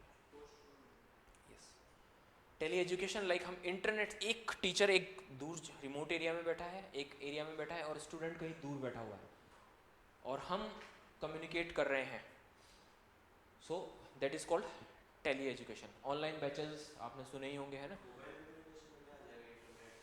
हाँ, ये उसका ही एक पार्ट है, बट ये वर्ड डिफाइन करना है। डेफिनेटली कम्युनिकेशन टेक्नोलॉजी यूज करते हो, टेक्नोलॉजी तो वही है, बट ये वर्ड डिफाइन करने की कोशिश कर रहा हूँ। Tele education means, tele means दूर, एजुकेशन दूर बैठे अगर हम एजुकेशन दे रहे हैं, that is called tele education. ये अब बहुत कॉमन हो गया है क्योंकि मोबाइल कम्युनिकेशन की वजह से, लेकिन बताते हैं। लेकिन पहले रिमोट एरिया में एजुकेशन सर्विसेज प्रोवाइड करने के लिए गवर्नमेंट ऑफ इंडिया ने 80s के डेकेड में ही टेली एजुकेशन शुरू कर दिया था। ट्राइबल एरियाज है वहाँ पर बड़े बड़े स्क्रीन लगा देते थे एंड देन फिर वो जो इनसेट सैटेलाइट कम्युनिकेशन के थ्रू वहाँ पर जो टीचर्स पहुँच नहीं सकते थे तो वो उनको एजुकेशनल प्रोग्राम्स दिखाते थे बच्चों को। तो ये बहुत पुराना कॉन्सेप्ट है, अब ये बहुत कॉमन हो गया कि अब मैं भी अपने घर बैठ के टेली एजुकेशन दे सकता हूँ। एक जूम कॉल लूँ, आप सबको दे दूँ वो लिंक, या गूगल कॉल लूँ, है ना, गूगल मीट का एक लिंक आपको शेयर कर दो एंड देन हमारी टेली एजुकेशन शुरू हो सकती है। अब बहुत आसान हो गया, पहले भी था। सेम वर्ड टेली मेडिसिन, अभी कल के ही न्यूज़पेपर में मैंने पढ़ा था कि एक डॉक्टर जो चाइना में बैठा हुआ था, उसने नाइजीरिया या मोरक्को, किसी अफ्रीकन कंट्री में मौजूद पेशेंट का सर्जरी कर दिया। पढ़ा था आपने? कल परसों की बात है। कहाँ तक, कौन से कंट्री में था वो? फ्रेंच डॉक्टर था, चाइना के एक हॉस्पिटल में बैठ के, जो पेशेंट था उसके चारों तरफ रोबोटिक इक्विपमेंट्स लगे हुए थे। डॉक्टर ने अपने हाथों में रोबोटिक सेंसर्स पहने थे और इन हाई स्पीड इंटरनेट का यूज़ करते हुए उसने कैमरा के थ्रू वहाँ देखता गया एंड देन अपनी उंगलियों को मूव करवाता गया और उसने कैंसर की सर्जरी कर दी। Cancer surgery is very complicated, है ना, बहुत ईजीली वो कैंसर की सर्जरी कर दी। दिस इज़ टेली मेडिसिन का एक मतलब अच्छा एग्जाम्पल है। पहले टेली मेडिसिन का एग्जाम्पल क्या होता था कि पेशेंट कैमरा के आगे बैठता था, डॉक्टर वो दोनों बात करते थे, मेडिसिन प्रिस्क्राइब करते थे, इतना। बट अब कॉम्प्लिकेटेड कैंसर सर्जरी भी पॉसिबल हो पा रही है। तो दिस, ये कम्युनिकेशन सैटेलाइट्स की वजह से। इंडिया में कम्युनिकेशन सैटेलाइट की कौन कौन सी सीरीज है? तो इनसेट एंड जीसैट। इसके अलावा जियो स्टेशनरी ऑर्बिट का यूज वेदर फोरकास्टिंग में, डिजास्टर वार्निंग में, ठीक है, डिजास्टर वार्निंग एंड मैनेजमेंट में भी किया जा सकता है। देखिएगा इसे।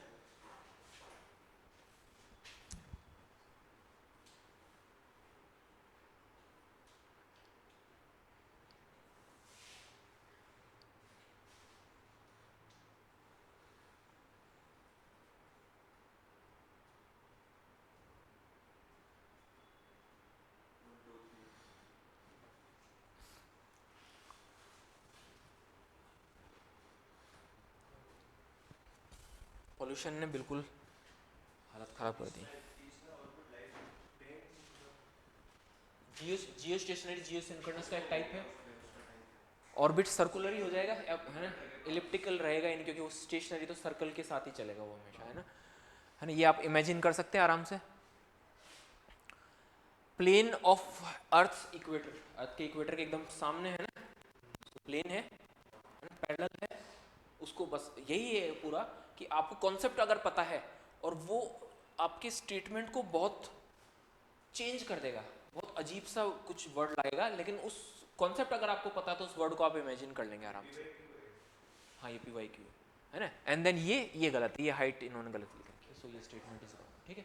तो आपको हमेशा science and environment and ecology, even geography भी जो साइंटिफिक सब्जेक्ट है, इवन सारे सब्जेक्ट्स में ही आप देखेंगे कि कॉन्सेप्ट अगर आपको पता है तो वो स्टेटमेंट को कॉम्प्लिकेट करके आपके सामने लाता है, तो आप फेस कर जाएंगे। और आपने सिर्फ रट्टा मार रखा है, तो जैसे ही जरा सा बात को उन्होंने यानी नाक को यूँ पकड़ने की बजाय यूँ पकड़ा, तो आप समझ नहीं पाएंगे कर क्या रहे हैं। लाइक मैंने लास्ट टाइम भी एक एग्जांपल दिया था कि विच ऑफ द फॉलोइंग, एक क्वेश्चन आया था PYQ, which of the following option best describe photosynthesis. अब हमने किसी भी बुक में पढ़ा है photosynthesis is the process of converting और production of biomass with the help of water and carbon dioxide in the presence of sunlight, यही तो हमने पढ़ा है। लेकिन उन्होंने चार ऑप्शन में ऐसा कुछ दिया ही नहीं था, और बहुत अजीब से photosynthesis A conversion of chemical energy into potential energy, इस तरह से थे। लेकिन आपको फोटोसिंथेसिस का कॉन्सेप्ट पता है कि उसकी फिलोसॉफी पता है कि वो क्या कर रहा है, तो आप सही ऑप्शन को टिक लगा सकते थे, है ना? वो इन्वायरमेंट के पीवाईक्यूज में कभी डिस्कस करेंगे। तो आपको फिलोसॉफी पता होनी चाहिए, उसका कॉन्सेप्ट पता होना चाहिए।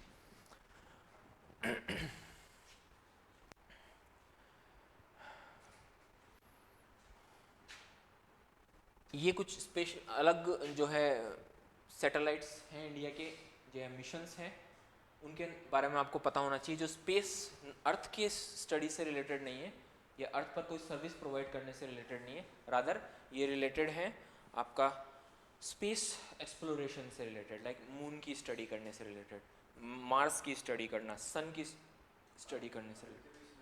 हाँ, आदित्य L1 मिशन इसमें आएगा एक, है ना। तो एस्ट्रोसैट ये डीप स्पेस की स्टडी करने से रिलेटेड है, मंगलयान, चंद्रयान, आदित्य L1 मिशन, वो सारे हैं, बात करते हैं उनके बारे में।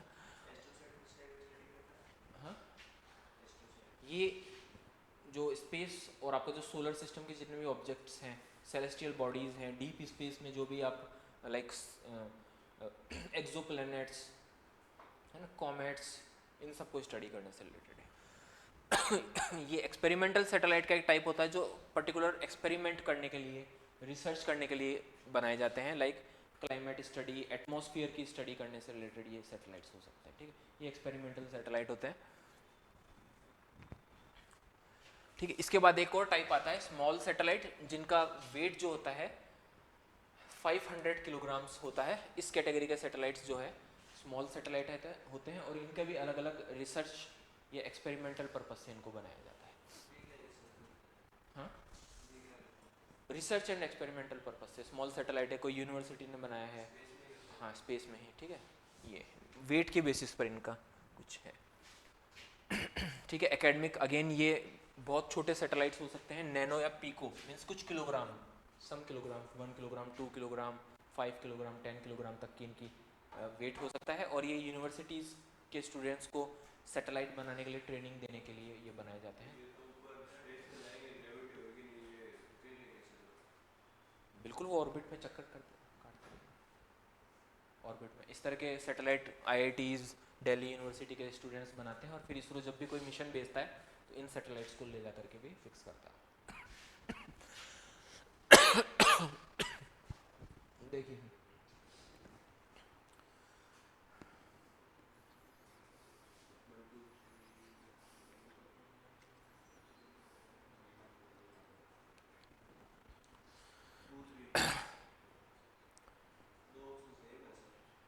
एक मिनट, फॉर द मेजरमेंट और estimation of the following satellite images I used chlorophyll content. First सही है, green house gas emission from,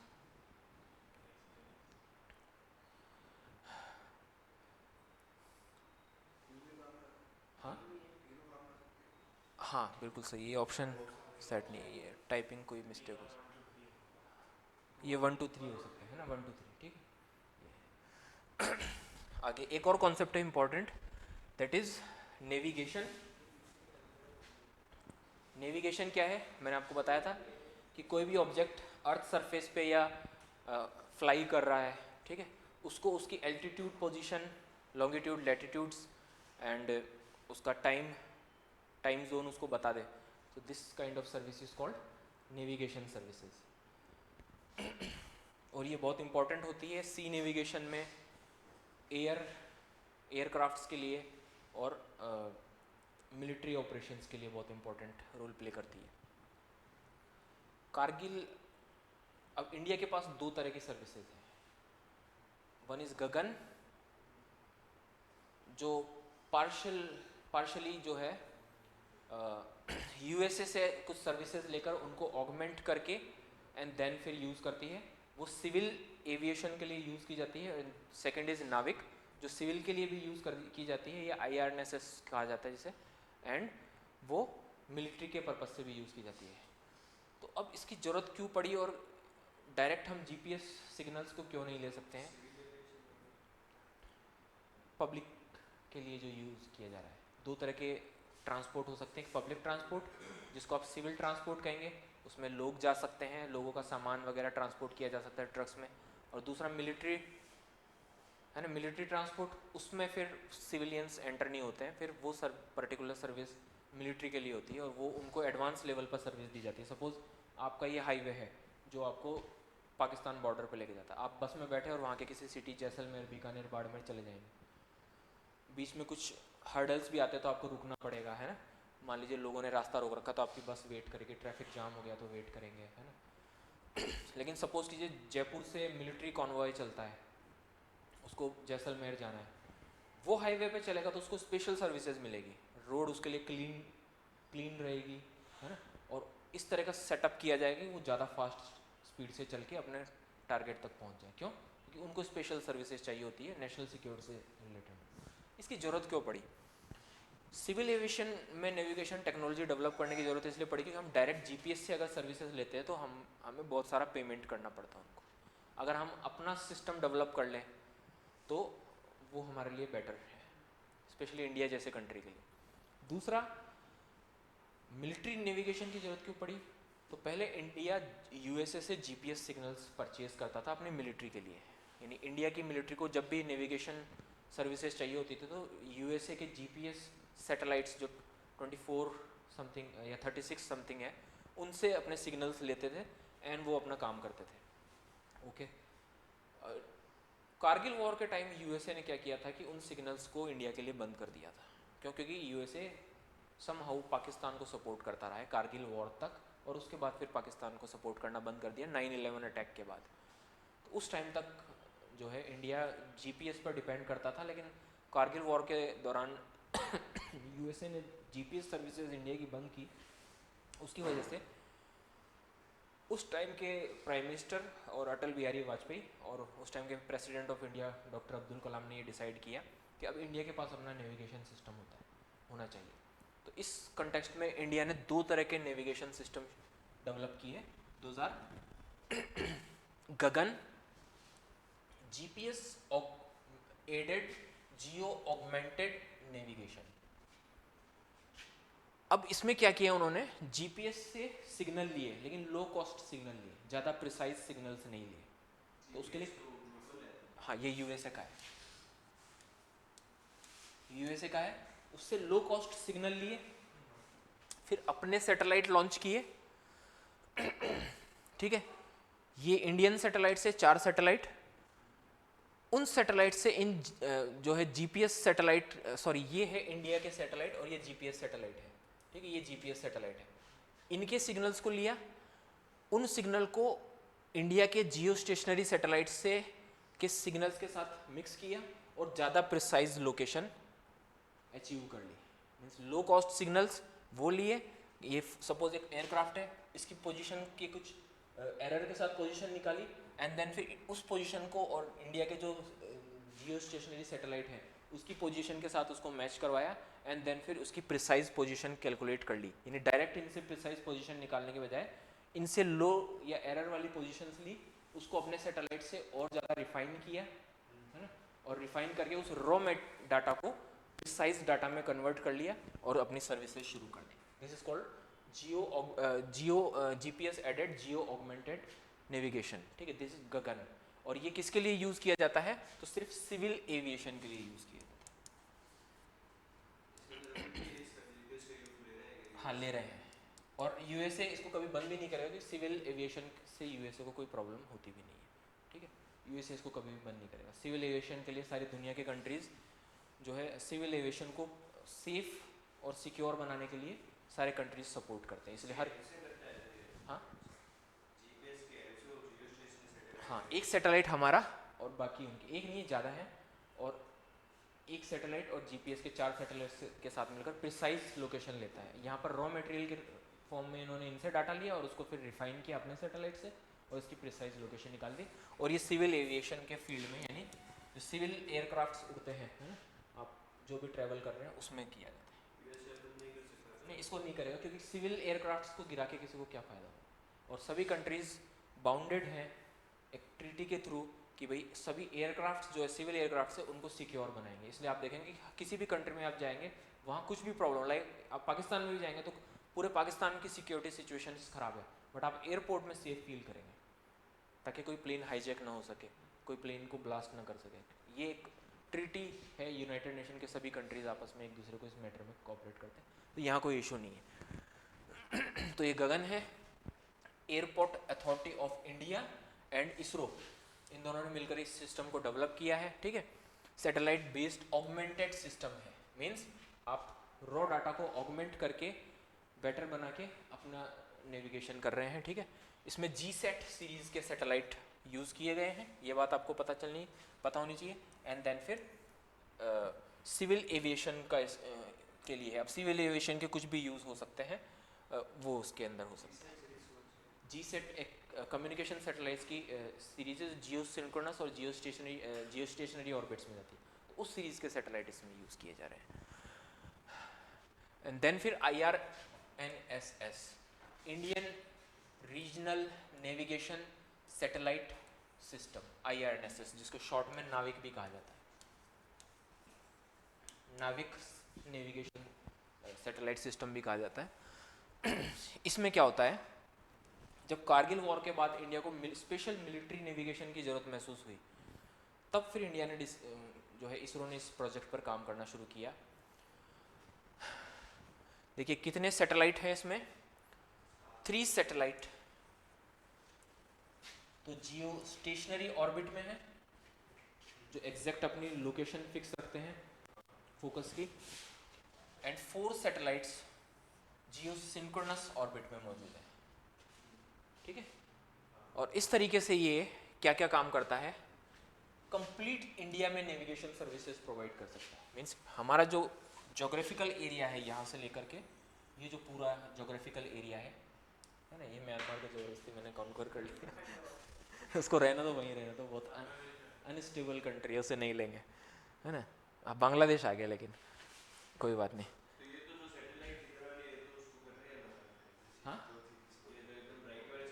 हाँ, ये एक इमेज में आपको दिखाया गया, एग्जैक्ट ऐसी लोकेशन नहीं है, बस आपको इतना याद रखना कि 3 स्टेशनरी में है और 4 सिंक्रोनस में, टोटल 7 सैटेलाइट्स है। ये कंप्लीट इंडिया के IRNSS सैटेलाइट सीरीज है, ठीक है।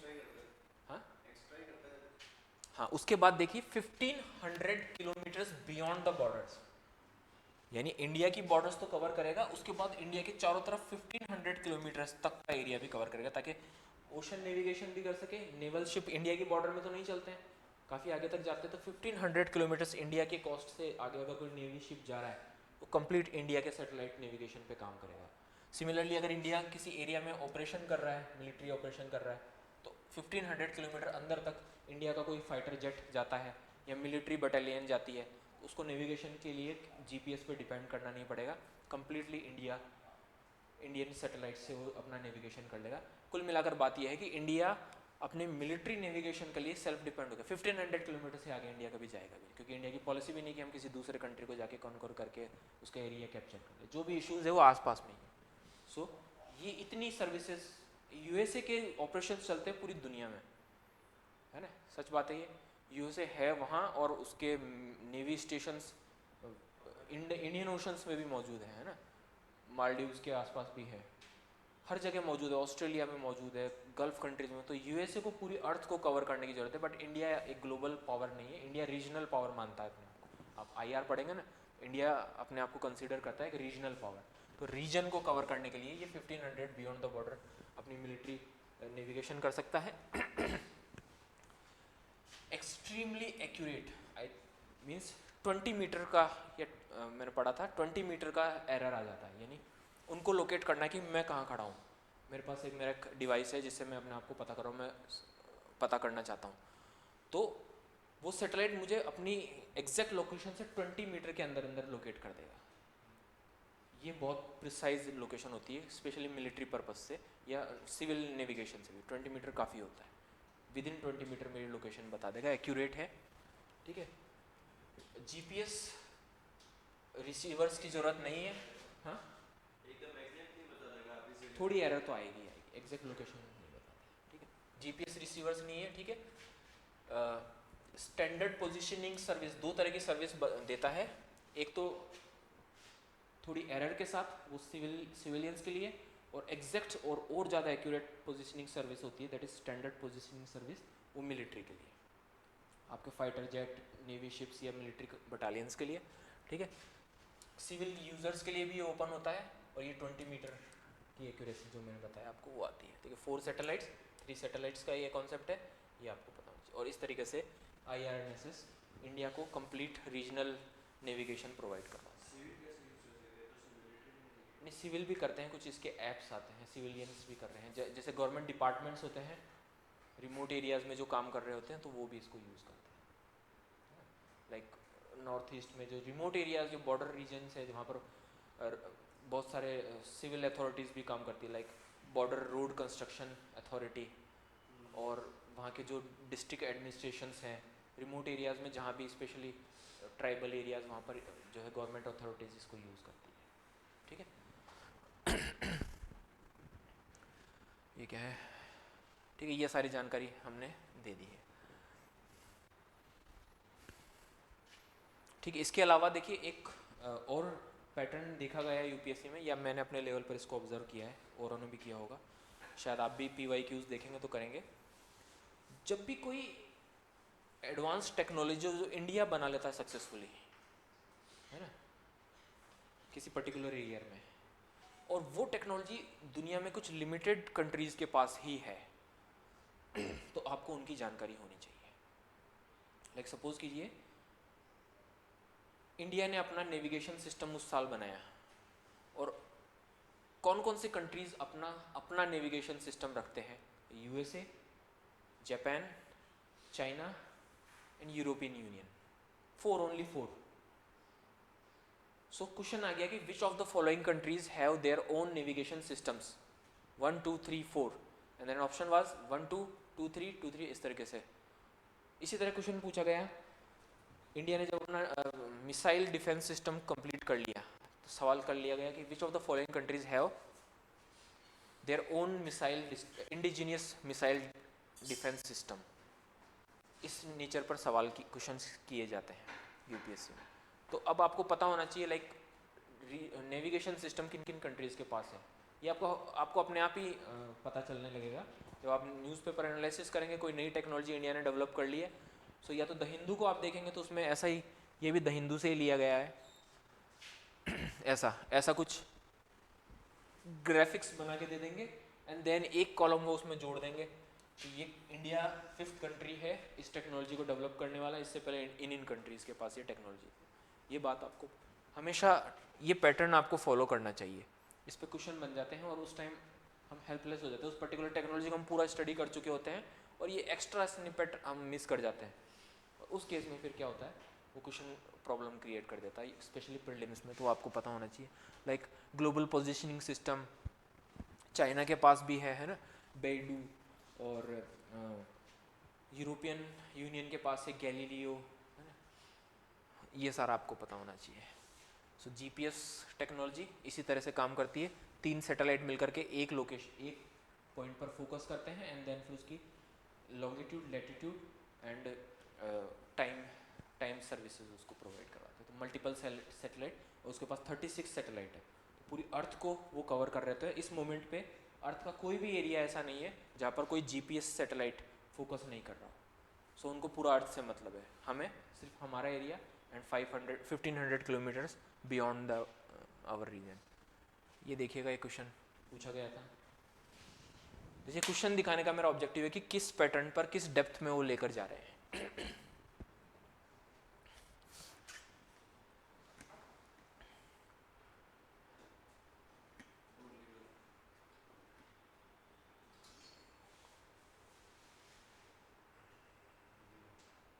राइट, ठीक है, only one.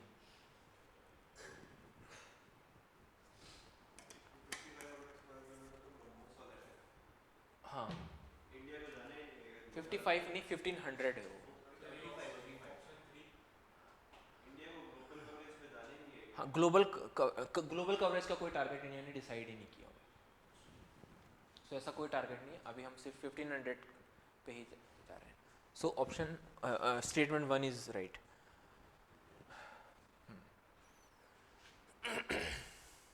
Aditya L1 mission आपने देखा?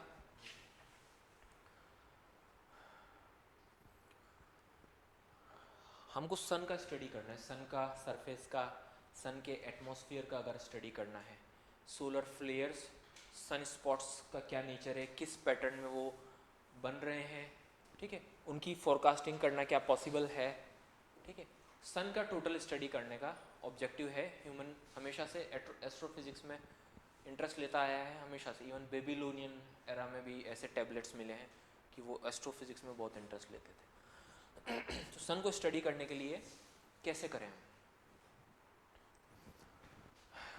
उस स्टडी को करने के लिए एक कॉन्सेप्ट लाया गया है, दैट इज लैग्रांज पॉइंट्स। क्या होते हैं ये लैग्रांज पॉइंट्स?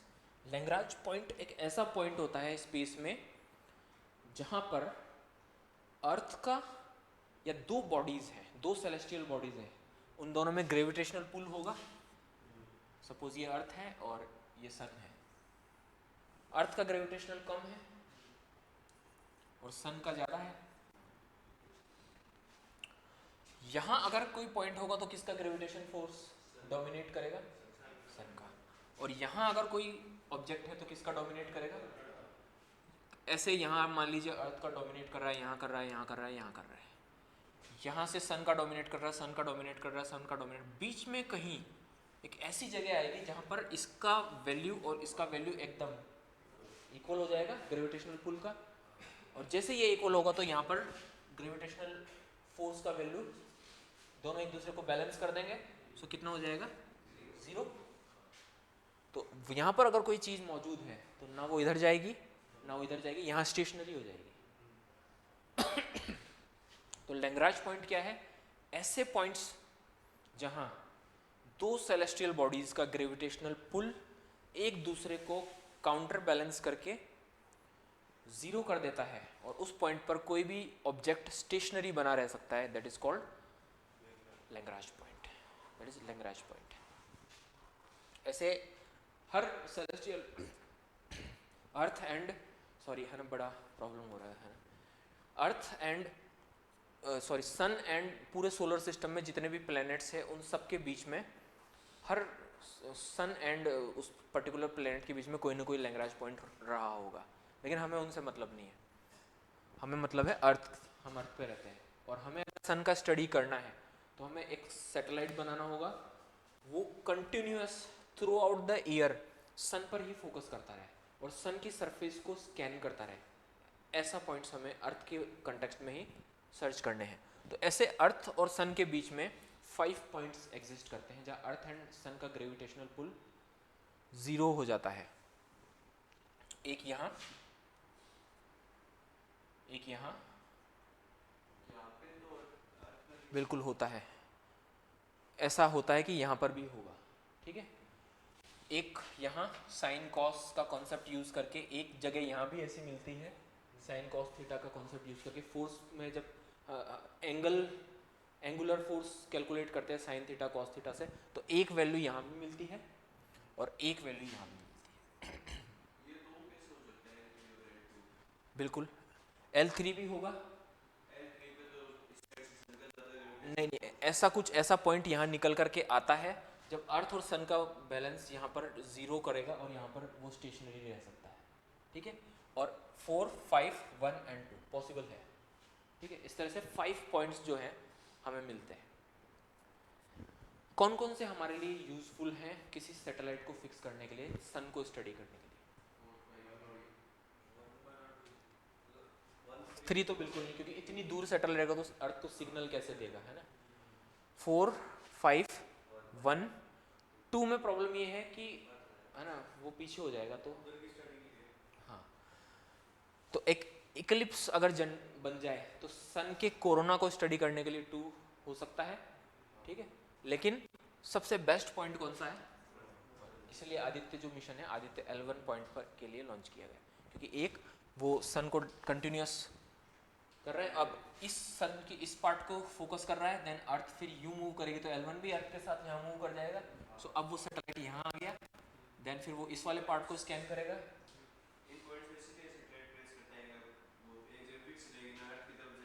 यस यस, फिर अर्थ यहाँ आ जाएगी तो L1 यहाँ आ जाएगा, फिर इस वाले पार्ट को करेगा, फर्दर ये पूरे थ्रू आउट द ईयर सन के पूरे सरफेस को स्कैन करता रहेगा और उसके अलग अलग इमेजेस लिए जाने पॉसिबल होंगे। So this concept is called Lagrange point concept. ऐसा पॉइंट जहाँ पर अर्थ एंड सन का ग्रेविटेशनल पुल बैलेंस हो जाए, है ना। और ये भी इमेजिन आपको करने में थोड़ा मुश्किल हो रहे होंगे ये वाले, बट मैथमेटिकल कैलकुलेशन से ऐसे पॉइंट भी निकल के आते हैं जब कॉस, यस, हाँ करता है सन का भी रोटेशन है, हर बॉडी जो है उनमें रोटेशन होता है। अर्थ का भी रोटेशन है, अर्थ के अंदर जो कोर है उसका भी रोटेशन है, बिल्कुल है। और अब एक स्टडी बता रही है कि अर्थ का कोर का रोटेशन स्लो हो रहा है। बहुत सालों पहले मैंने एक मूवी देखी थी, द कोर, हॉलीवुड मूवी थी, तो उसमें यही उन्होंने इमेजिन किया कि अर्थ का जो कोर रोटेट कर रहा है, जिसकी वजह से अर्थ पे ग्रेविटेशनल फोर्स और ये सब मैग्नेटिक फील्ड बन रहे हैं, सो कोर रुक गई है ना, कोर रुक गई है, जिससे अर्थ पे डिस्ट्रक्शन शुरू हो गया है, अर्थ को एक आ रहे हैं, लावा निकल रहा है ना। सैटेलाइट्स काम करना बंद कर गए हैं। फिर एक बहादुर लोगों की, अमेरिकन लोगों की टीम होती है, वो अर्थ के अंदर ड्रिल करती हुई जाती है कोर तक, फिर वहाँ एक न्यूक्लियर एक्सप्लोजन करती है, एंड देन फिर वो कोर फिर से स्टार्ट हो जाती है है ना। जैसे कोर नहीं हो गई, कोई आपका गाड़ी का इंजन हो गया हो, काम नहीं कर रहा तो आपने इसको कर दिया, सो हाँ, वो अब हो रहा है, सो स्लो डाउन हो रहा है, और अर्थ का जो पोल्स है वो भी शिफ्ट हो रहे हैं। सो वो खैर अलग बात है, जस्ट आपको बता रहा हूँ। तो ये है लैग्रांज पॉइंट, और ये यूज इंपॉर्टेंट क्यों है, सन का स्टडी करने के लिए, ठीक है। ये सारा इसका डिटेल्स है जो भी मैंने एक्सप्लेन किया है। हाँ बिल्कुल, कोर लिक्विड फॉर्म में है तो उसका रोटेशन अलग होता है, और उस रोटेशन से अर्थ में मैग्नेटिक फील्ड्स बनते हैं, ऑलमोस्ट प्लाज्मा लेवल का होता है, और उसकी वॉलेटिलिटी की वजह से मैग्नेटिक फील्ड्स बनते हैं। और जो बाहर की अर्थ है वो सॉलिड है, तो उसका रोटेशन कोर के रोटेशन के कंपैरिजन में स्लो है, और हमें फील जो, हाँ, हमें जो फील हो रहा है वो बाहर का फील हो रहा है, अंदर का जो है वो अलग और ज़्यादा स्पीड से कर रहा है, लेकिन अब वो स्लो डाउन होना शुरू हो रहा है। क्यों हो रहा है ये, चेंज हो रहा है, कुछ ना कुछ चेंज आएगा, जैसे उसको रिलेट कर रहे हैं मैग्नेटिक फील्ड्स, पोल्स जो है अर्थ के वो शिफ्ट हो रहे हैं, तो अब कुछ ना कुछ इसमें देखा जाएगा क्या होगा। हम पोल्स की तरफ जा रहे हैं, ऐसा है। Next important point is launchers या लॉन्च व्हीकल्स, और स्पेशली कौन से लॉन्च व्हीकल्स, जो इसरो बनाता है ना, जो इसरो के लॉन्च व्हीकल्स है उनके बारे में बात करेंगे। लाइक सबसे पहले इंडिया ने जो बनाया था SLV, जो डॉक्टर APJ अब्दुल कलाम की लीडरशिप, विक्रम साराभाई ने इस प्रोजेक्ट की शुरुआत की थी। देन फिर ASLV इस टाइम तक जो लीडरशिप है डॉक्टर अब्दुल कलाम करते गए, एंड देन फिर ये फर्दर इनके बारे में थोड़ा डिटेल में करेंगे स्टडी। देखिए हम कहाँ हैं,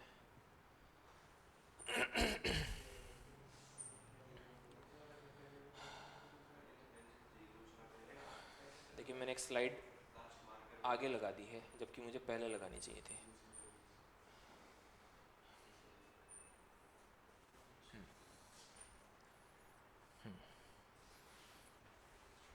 कोई भी रॉकेट बनाया जा रहा है, तो सबसे पहले हम उस बात करेंगे उसके फ्यूल की, कौन से उसमें फ्यूल्स यूज़ करें। अब ये फैक्चुअल है सारी जानकारी, इसमें कुछ समझने का नहीं, जल्दी जल्दी करते हैं, नहीं जल्दी नहीं, आराम से, है ना आप लोग मतलब ऐसा नहीं है कि मैं वो कर रहा हूँ। कौन से फ्यूल्स रॉकेट में यूज़ किए जाते हैं ये जानकारी आपको होनी चाहिए। सबसे चीप फ्यूल होता है सॉलिड फ्यूल। अब उसका केमिकल कंपोजिशन क्या है वो आपको दिख जाएगा, that is hydroxyl terminated polybutadiene, HTPB short में बोलोगे, वो आपको याद रखना है, जस्ट एक बार पढ़ा तो याद हो जाएगा। बट सॉलिड फ्यूल के साथ कुछ प्रॉब्लम है। सपोज कीजिए आपने एक माचिस से एक वो जलाई है ना, नहीं नहीं चलो अरे वो तो एस्ट्रोनॉट गया हो सकता है, वो फिर होगा। नहीं नहीं, एक तीली जलाई माचिस से, सिगरेट से, ठीक है ठीक है, वो तीली जलाई।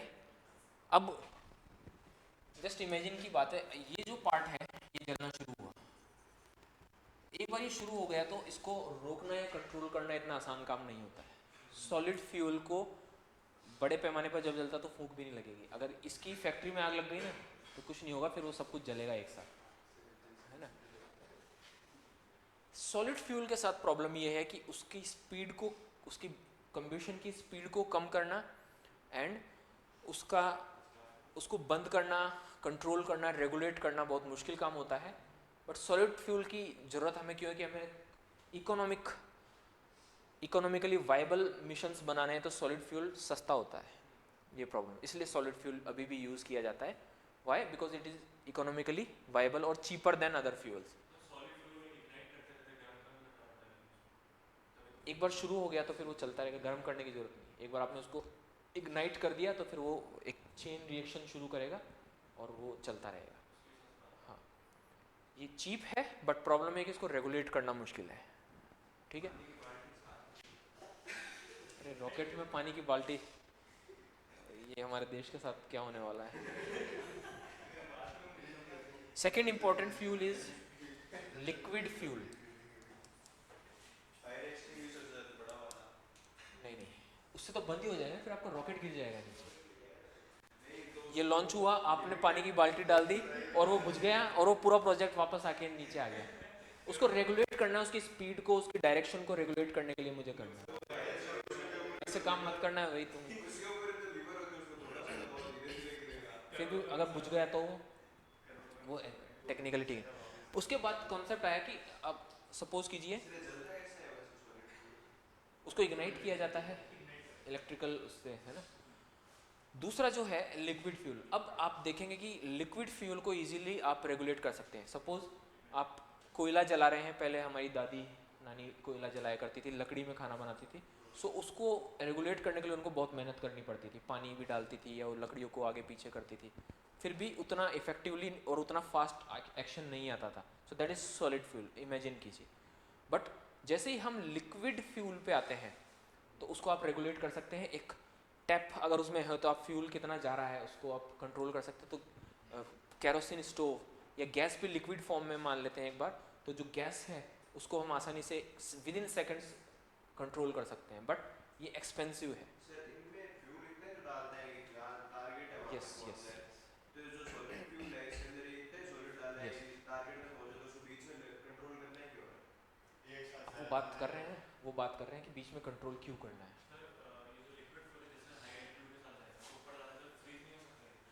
नहीं नहीं नहीं होता है। केमिकल कंपोजिशन इसका ऐसा होता है कि आसानी से फ्रीज नहीं होता। इवन आपका अल्कोहल ही फ्रीज नहीं होगा आसानी से। -40 डिग्री तक ले जाओ आप, आपका अल्कोहल 40 से भी कम में जो है फ्रीज नहीं होता है। ये कॉस्टली है इसलिए इसको हाँ, ये कॉस्टली है बट इसको रेगुलेट करना आसान होता है। और इसका सबसे अच्छा एग्जांपल है unsymmetrical dimethyl hydrogen, UDMH, and monomethyl hydrogen, MMH, ठीक है, MMH। ये हुए आपके फ्यूल, और इन फ्यूल के साथ जाता है ऑक्सीडाइजर। हाँ हाँ, ये भी लिक्विड का एग्जांपल है। ऑक्सीडाइजर जाता है, ऑक्सीडाइजर क्या हो सकता है,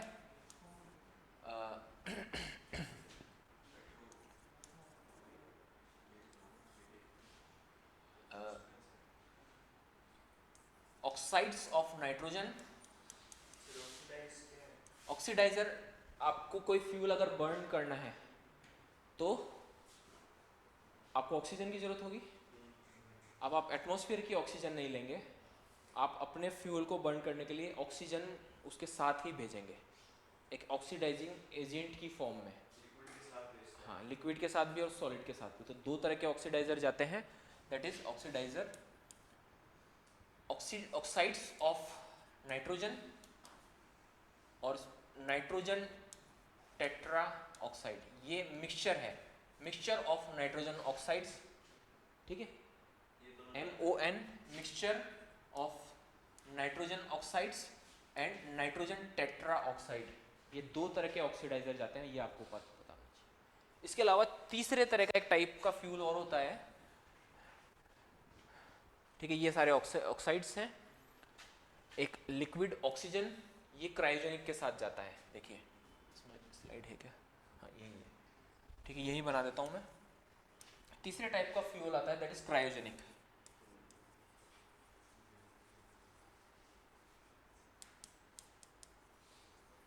क्या है क्रायोजेनिक फ्यूल, बता सकते हैं?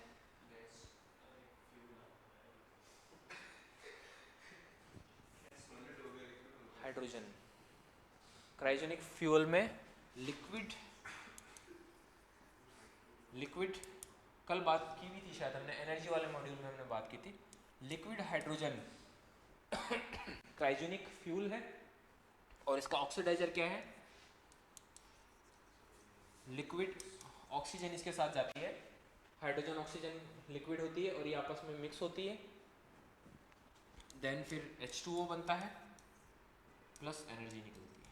इस एनर्जी से आपका रॉकेट को थ्रस्ट मिलता है, H2O बाई प्रोडक्ट की फॉर्म में आपके रॉकेट से बाहर निकलता है।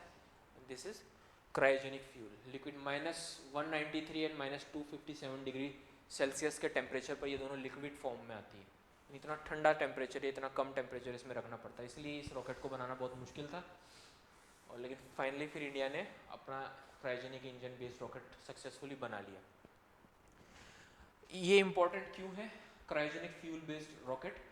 बिकॉज ये सबसे एफिशिएंट फ्यूल है, तो बहुत ज़्यादा थ्रस्ट जनरेट करेगा। जब हाइड्रोजन ऑक्सीजन के साथ रिएक्शन करती है तो बहुत ज़्यादा थ्रस्ट, हाई हैवी थ्रस्ट अगर इसमें आता है रॉकेट में, तो हैवी पेलोड यानी सैटेलाइट को ये अपने साथ उठा सकता है, जिसका वेट 1000 किलोग्राम से प्लस होता है। 2000, 3000, 8000 तक का जो थ्रस्ट है ये लेती है। एंड देन इतने बड़े सैटेलाइट को ये लेकर के जियो स्टेशनरी ऑर्बिट या जियो सिंक्रोनस ऑर्बिट में या लो अर्थ ऑर्बिट में फिक्स कर सकती है। दैट्स वाई ये इंपॉर्टेंट है, क्योंकि हैवी सैटेलाइट्स को अगर आपको लिफ्ट करना है तो आपको क्रायोजेनिक इंजन बेस्ड रॉकेट चाहिए। अब हैवी सैटेलाइट कौन से होते हैं? तो कम्युनिकेशन सैटेलाइट सबसे ज़्यादा हैवी होते हैं, और आपको अगर अपने कंट्री में कम्युनिकेशन सर्विसेज को इंडिजीनियसली डेवलप करना है तो आपको क्रायोजेनिक इंजन बेस्ड रॉकेट बनाना ही पड़ेगा।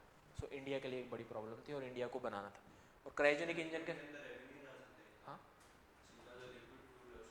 इतना हैवी नहीं उठा सकता लिक्विड फ्यूल, और सॉलिड फ्यूल दोनों ही नहीं उठा सकते हैं। और अगर उठाने को उठाएंगे वो भी, बट उनकी क्वांटिटी बहुत ज़्यादा रखनी पड़ेगी, ये इशू है। और फिर लॉन्ग डिस्टेंस में वो लेके नहीं जाएंगे। लिफ्ट तो कर लेंगे लेकिन लॉन्ग डिस्टेंस में अगर उनको ले जाना है तो फिर वो काम नहीं कर पाएंगे। अगर करना है तो फिर बहुत ज़्यादा क्वांटिटी देनी पड़ेगी। सो इसको इकोनॉमिकली वाइबल बनाना तो आपको ये रॉकेट बनाना पड़ेगा। और इस रॉकेट को बनाने या किसी भी रॉकेट को बनाने का मतलब है कोई कंट्री मिसाइल टेक्नोलॉजी भी डेवलप कर रहा है। Rocket and missile are same thing, बस रॉकेट की नोज़ में क्या होता है? सैटेलाइट होता है, और मिसाइल की नोज़ में क्या होता है? एक्सप्लोजिव होता है ना? यही डिफरेंस है। सो इंडिया का जो स्पेस प्रोग्राम है इस पर कंटिन्यूसली यूरोपियन या वेस्टर्न पावर्स ने सैंक्शंस लगा के रखे थे, बट यूएसएसआर की हेल्प इंडिया को मिलती रही और इंडिया के पास काफ़ी टैलेंटेड साइंटिस्ट थे इस फील्ड में। सो इंडिया ने सक्सेसफुली किया। कौन कौन से रॉकेट्स हैं देखते हैं।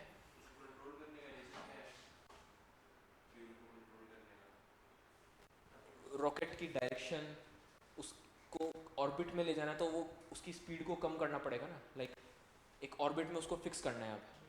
अब वो जो एस्केप वेलोसिटी से चल रहा है वो स्पीड बहुत ज़्यादा है, अब आपको वहाँ रोकना है या तभी तो वो ऑर्बिट में इस्टेब्लिश होगा, और उसको ऑर्बिट में इस्टेब्लिश करने के बाद उसकी डायरेक्शन चेंज करनी पड़ेगी।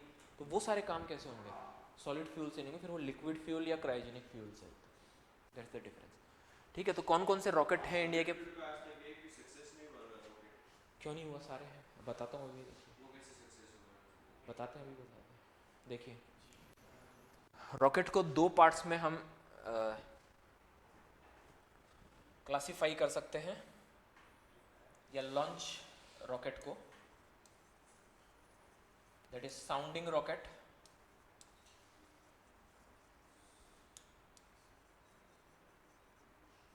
And launch vehicle.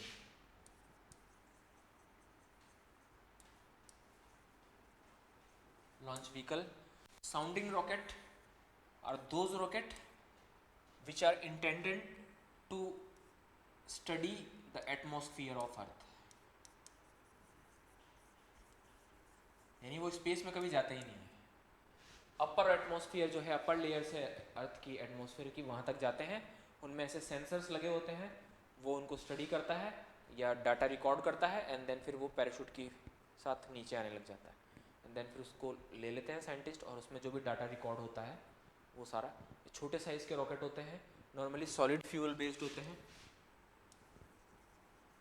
Solid fuel based होते हैं। इंडिया में जैसे साउंडिंग रॉकेट थे, SE सीरीज़ के जो रॉकेट्स हैं, नहीं स्पेस में नहीं जाते हैं, just upper layer of atmosphere को टच करके वापस आ जाते हैं, पैराशूट के साथ इनको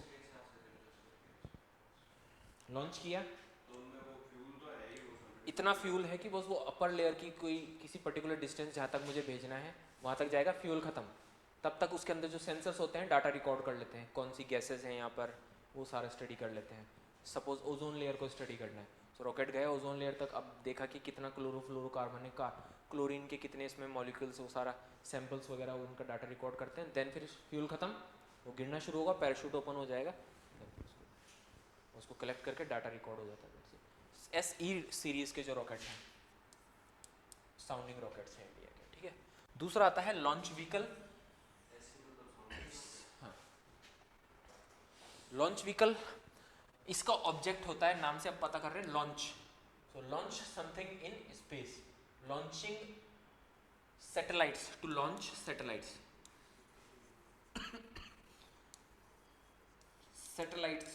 सैटेलाइट्स को स्पेस में उनके ऑर्बिट्स में पहुंचाने के लिए, जो ऑर्बिट्स हमने स्टडी किए हैं वहाँ तक उस सैटेलाइट को उठा करके वो फिक्स करके करेंगे, these are called launch vehicles. India में कौन कौन से हैं? SLV सबसे पहला सीरीज था, satellite launch vehicle, satellite launch vehicle completely solid fuel based था, एकदम इनिशियल स्टेज थी इंडिया के स्पेस प्रोग्राम की, सॉलिड फ्यूल बेस्ड था ये, 4 स्टेजेस। हाँ, ऑर्बिट में फिक्स करके करेंगे, आएंगे नहीं, फिर वो डिस्ट्रॉय हो जाते हैं। ठीक है, अब आपको एक वर्ड और सुनने को मिलेगा, स्टेजेस ऑफ रॉकेट। जैसे ये रॉकेट है, ठीक है, अब इसमें स्टेजेस होती हैं, stage 1, stage 2, stage 3 and 4, 1 2 3 and 4। 1 क्यों? फर्स्ट स्टेज नीचे से हम काउंट करते हैं, सबसे पहले ये बर्न होगी, फिर ये हट जाएगी, ये पूरा पूरा कंटेनर हट के अलग हो जाएगा फिर ये बर्न होगी, फिर ये बर्न होगी, फिर ये, तो सो SLV was 4 stage rocket with solid fuel. Solid fuel बोलते हैं, आपके माइंड में क्या आएगा? HDBP। देन ASLV, ये 5 स्टेज रॉकेट था, एक स्टेज और ऐड कर दी ताकि वो ज़्यादा हैवी वेट को ज़्यादा अपर ऑर्बिट में लॉन्च कर सके, और ये भी कंप्लीटली सॉलिड फ्यूल था।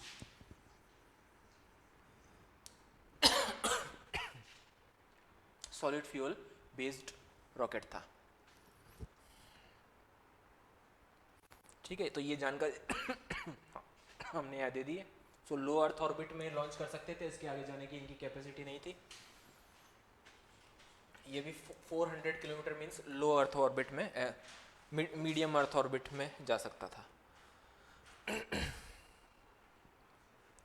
ये इंडिया के साउंडिंग रॉकेट्स, रोहिणी सीरीज के, ठीक है, ये सारे हैं, सॉरी ऐसे नहीं, Rohini series MK1, MK2 and MK3, ये अब तक के सबसे एडवांस साउंडिंग रॉकेट्स थे इंडिया के। ठीक है, रोहिणी सीरीज। देन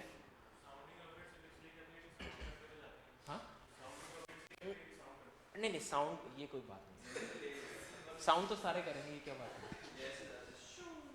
वो तो सारे ही करते हैं भाई, इतना ट्रिमेंडस साउंड तो GSL भी कर रहा है, जस्ट उसका नाम है। और हमें सिर्फ ये करना है कि एटमॉस्फेयर, स्पेस में नहीं जाते हैं, एटमॉस्फेयर की स्टडी करते हैं। और सॉरी, रोहिणी सीरीज के जो रॉकेट्स हैं वो साउंडिंग रॉकेट है। उसके बाद मोस्ट इंपॉर्टेंट जो प्रोजेक्ट है इंडिया का, that is PSLV। PSLV polar satellite launch vehicle. आपका जो पोलर ऑर्बिट है, और बहुत इंपॉर्टेंट है, अगर हमें अगर अपने कंट्री के नेचुरल रिसोर्सेज को ठीक से स्टडी करना है और उनका प्रॉपर मैनेजमेंट करना है, डिज़ास्टर मैनेजमेंट करना है, बॉर्डर सिक्योरिटी करनी है, ये सारे ऑब्जेक्ट हमने टारगेट्स देखे थे। तो पोलर रीजन में अगर कोई रॉकेट पोलर ऑर्बिट में लॉन्च करना है, तो उसके लिए इसरो ने एक स्पेशल रॉकेट डेवलप किया जो बहुत ही लो कॉस्ट या इकोनॉमिकली वाइबल प्रोजेक्ट्स को लॉन्च कर सकता था, that is PSLV polar satellite launch vehicle. Polar area में अभी तो हमने डिस्कस किया था ना, पोलर ऑर्बिट किसी भी कंट्री के अंदर जो इमेज रिमोट सेंसिंग या अर्थ ऑब्जर्वेशन में काम आ सकता है, लेकिन वो पोल्स पे चक्कर लगाएगा, यानी अर्थ इंडिया यहाँ है तो पोल में ऐसे चक्कर लगाएगा और सनलाइट में वो इंडिया के ऊपर आएगा और वो इमेजेस लेता हुआ चलेगा हमेशा। सो पोल का मतलब ये नहीं कि वो पोल पे हमेशा रहेगा, वो इस तरह से टिल्ट कर देंगे तो इंडिया पे, हाँ, इंडिया को अपना अर्थ है उसका पूरा इमेजेस और उसका observation,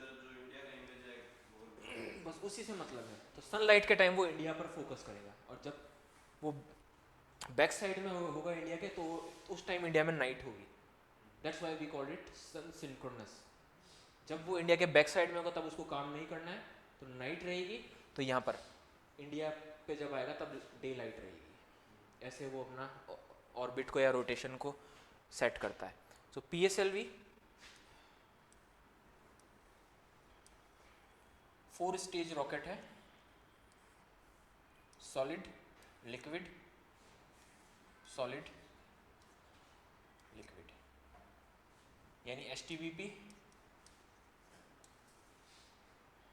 UDMH,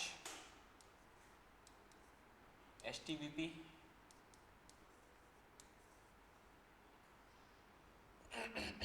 MMH, monomethyl hydrogen.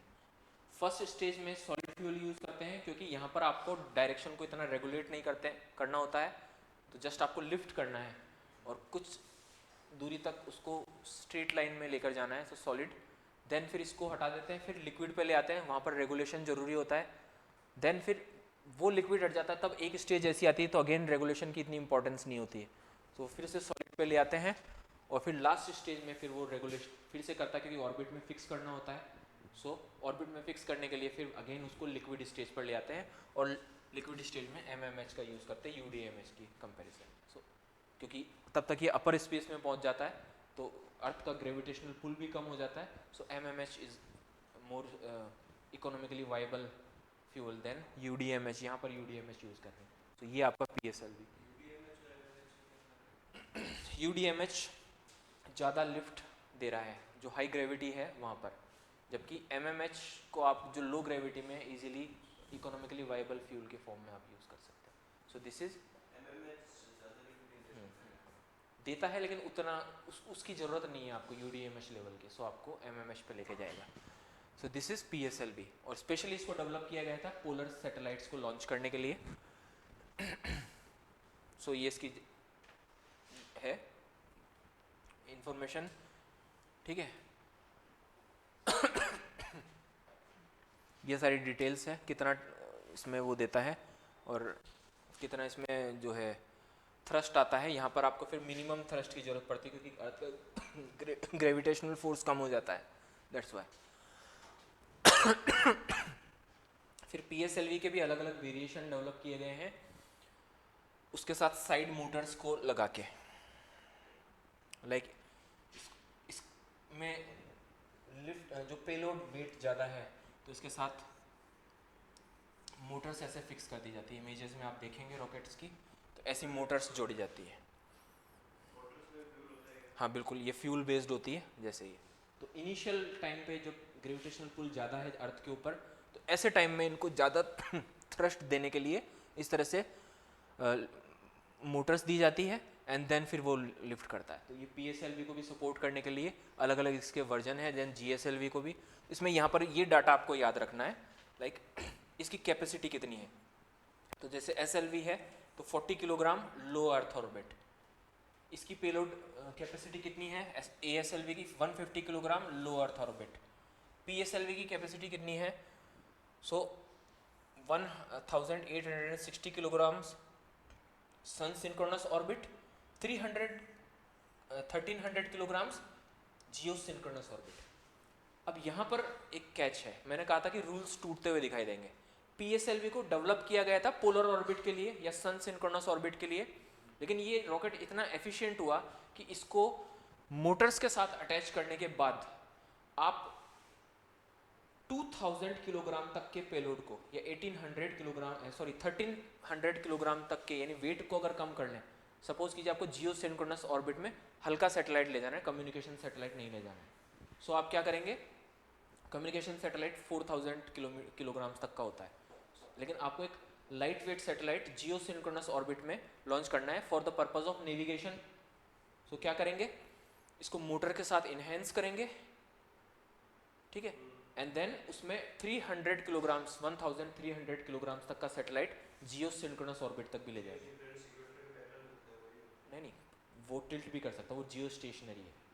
तो उसमें फिर ये नेविगेशन सैटेलाइट लाइट वेट भी हो सकते हैं, जैसे कि IRNSS के जितने भी सैटेलाइट हैं वो कोर या हार्ड कोर कम्युनिकेशन सैटेलाइट नहीं है, कम्युनिकेशन पर्पज से नहीं बने, जस्ट नेविगेशन पर्पज से बने। सो उनका वेट कम है, लेकिन वो कहाँ पर मौजूद है, जियो स्टेशनरी पर 3 और 4 जियो सिंक्रोनस पर। हाँ, तो लॉ टूट रहा है ना। PSLV बनाया गया था किसके लिए, अब क्या कर रहा हूँ मैं, हल्का सैटेलाइट जियो स्टेशनरी और जियो सिंक्रोनस में भेज रहा हूँ। बट जियो सिंक्रोनस की हाइट इंपॉर्टेंट है यहाँ पर, मैं हाइट की बात कर रहा हूँ, एल्टीट्यूड की बात कर रहा हूँ, एल्टीट्यूड। पोलर ऑर्बिट कितना है, 800 किलोमीटर तक का, जियो सिंक्रोनस होगा चलो ठीक है पोल के ऊपर, बट हाइट कितनी है 35,000 किलोमीटर, 786 अप्रोक्स 36,000। तो अब पोलर ऑर्बिट के लिए डेवलप किया गया सैटेलाइट एक्स्ट्रा मोटर्स के साथ जियो सिंक्रोनस ऑर्बिट तक light weight satellite specially for navigation purpose लेकर जा रहा है। और वो कौन सा सबसे अच्छा एग्जाम्पल है, इट वाज IRNSS के जितने भी जो 7 सैटेलाइट्स हैं वो सब के सब जियो सिंक्रोनस ऑर्बिट्स में है और जियो स्टेशनरी ऑर्बिट में है, लेकिन उनको ले जाने वाला कौन था, उनको लॉन्च करने वाला कौन था, PSLV था। तो ये इसके अलग अलग वर्जन है विद हेल्प ऑफ मोटर्स। सो अब इनहेंस्ड मोटर के साथ 300 किलोग्राम को जियो सिंक्रोनस ऑर्बिट तक ट्रांसफर ऑर्बिट की हेल्प से पहुंचा देता है, ठीक है, ओके।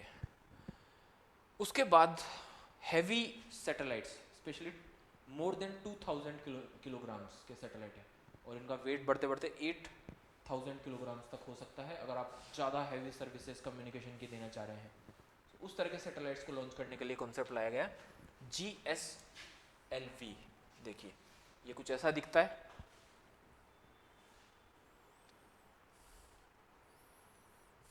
जियो सिंक्रोनस सैटेलाइट लॉन्च व्हीकल। जियो सिंक्रोनस सैटेलाइट लॉन्च व्हीकल कैसा होता है, ये 3 इसमें स्टेजेस होती हैं। 1 is solid, initial lift off solid से दे दिया जाता है, देन लिक्विड और देन फिर क्रायोजेनिक, 3 स्टेजेस में चलता है। इसके 2 वर्जन इस टाइम यूज हो रहे हैं जिसकी इमेजेस मैंने यहाँ लगाई है, that is GSLV MK2 and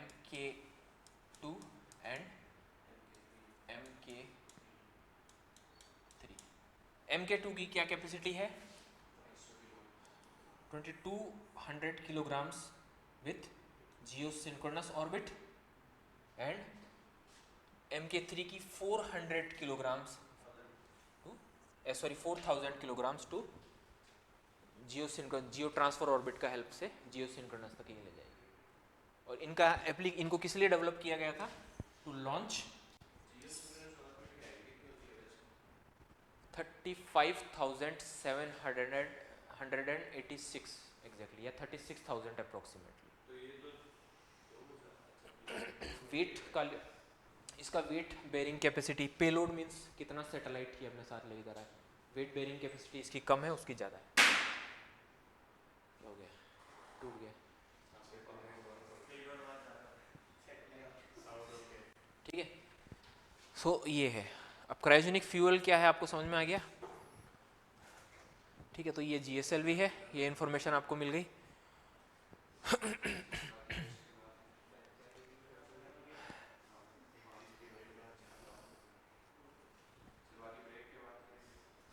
break का टाइम हो गया 11, ठीक है करते हैं। चलिए यहाँ तक लाके छोड़ देते हैं, देन फिर ब्रेक करते हैं। हो गया 11 हो गया है, होने वाला है। तो ये क्वेश्चन कर लो, कुछ रॉकेट्स को कंप्लीट कर लेते हैं, ऐसा मुझे लगता है नहीं हो नहीं पाएगा, जितना हो जाए एग्जैक्ट 11 पे ब्रेक लेंगे।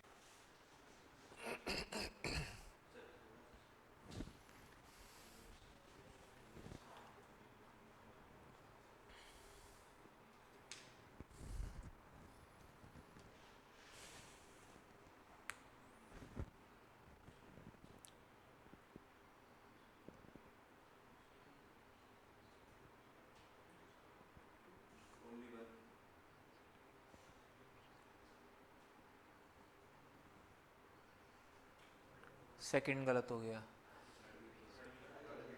यस ओनली वन, ठीक है। सेकंड पे PSLV परमानेंटली फिक्स थोड़ी होता है। Again concept yes yes yes, है ना। ये जियो परमानेंटली फिक्स का मतलब उसने क्या बोल दिया? जियो स्टेशनरी सैटेलाइट के बारे में बात कर। हाँ हाँ हाँ, अब ये कुछ वर्ड आपको पता होने चाहिए। लिक्विड इन फ्यूल को फ्यूल के लिए जो एक पर्टिकुलर रॉकेट इंजन डेवलप किया था इसरो ने, उसका नाम आपको पता होना चाहिए, दैट इज विकास इंजन। किसका लिए ये बनाया गया है? सो लिक्विड फ्यूल्स के लिए विकास इंजन, ठीक है, ये आपको पता होना चाहिए। ये इसकी डिटेल्स हैं, जो मैंने बोला ना लिक्विड स्टेज। तो जो लिक्विड स्टेज है उसमें जो रॉकेट इंजन यूज हो रहा है दैट इज विकास इंजन। ये काफ़ी फेमस हुआ था स्पेशली PSLV की वजह से, एंड GSLV बना था तो उसके लिए, क्योंकि ये बहुत एफिशिएंट इंजन था और हैवी लिफ्ट ऑफ कैपेसिटी थी इसकी। विकास इंजन के अंदर लिक्विड फ्यूल यूज होता है। कभी ये जरूरी थोड़ी है जहाँ भी लिक्विड फ्यूल यूज होता है वहाँ विकास इंजन यूज होगा। लेकिन इंडिया के रॉकेट्स में अब विकास ही यूज हो रहा है, स्पेशली GSLV में, PSLV में, ठीक है। Small satellite launch vehicle, PSLV के बाद जो स्मॉल सैटेलाइट्स हैं, अगर वो सिंगल सैटेलाइट लॉन्च करना है तो और PSLV यूज़ किया जा रहा था, तो इसको और इकोनॉमिकली वाइबल बनाने के लिए स्मॉल सैटेलाइट्स के लिए इस उन्होंने एक और रॉकेट डिज़ाइन किया, that is called small satellite launch vehicle with 3 stage. 3 stage थी, ठीक है, सॉलिड बेस्ड, ठीक है, और इसमें एक liquid propulsion based velocity trimming module होता है। मीन्स रॉकेट 500 किलोग्राम तक के रॉकेट्स को लॉन्च करने के लिए 3 सॉलिड एंड एक लिक्विड इंजन लास्ट में। वेलोसिटी ट्रिमिंग मॉड्यूल मीन्स एक वेलोसिटी तक आ रहा है एंड देन फिर उसकी वेलोसिटी को कंट्रोल करने के लिए एक अपोजिट डायरेक्शन में थ्रस्ट जनरेट करने के लिए इस तरह का सिस्टम डेवलप किया गया, जो बहुत छोटे सैटेलाइट्स को लो कॉस्ट पर लॉन्च करने के लिए डेवलप किया गया। छोटे सैटेलाइट हर जगह PSLV लॉन्च करे तो इकोनॉमिकली वाइबल नहीं आ रहा था। इसके अंदर 3 तो सॉलिड है और एक लिक्विड स्मॉल मॉड्यूल है लिक्विड का। लिक्विड स्मॉल छोटे मॉड्यूल में क्यों रखते हैं? स्पेस में ऑर्बिट को कैच करने के लिए वो यूज़ किया जा रहा था, ठीक है, that is velocity trimming module. ठीक है, स्क्रैमजेट, मेरा भी गला स्क्रैमजेट और ये 2 इंजन टेक्नोलॉजी, इनके बारे में आपको जानकारी होनी चाहिए, ये देखते हैं आगे।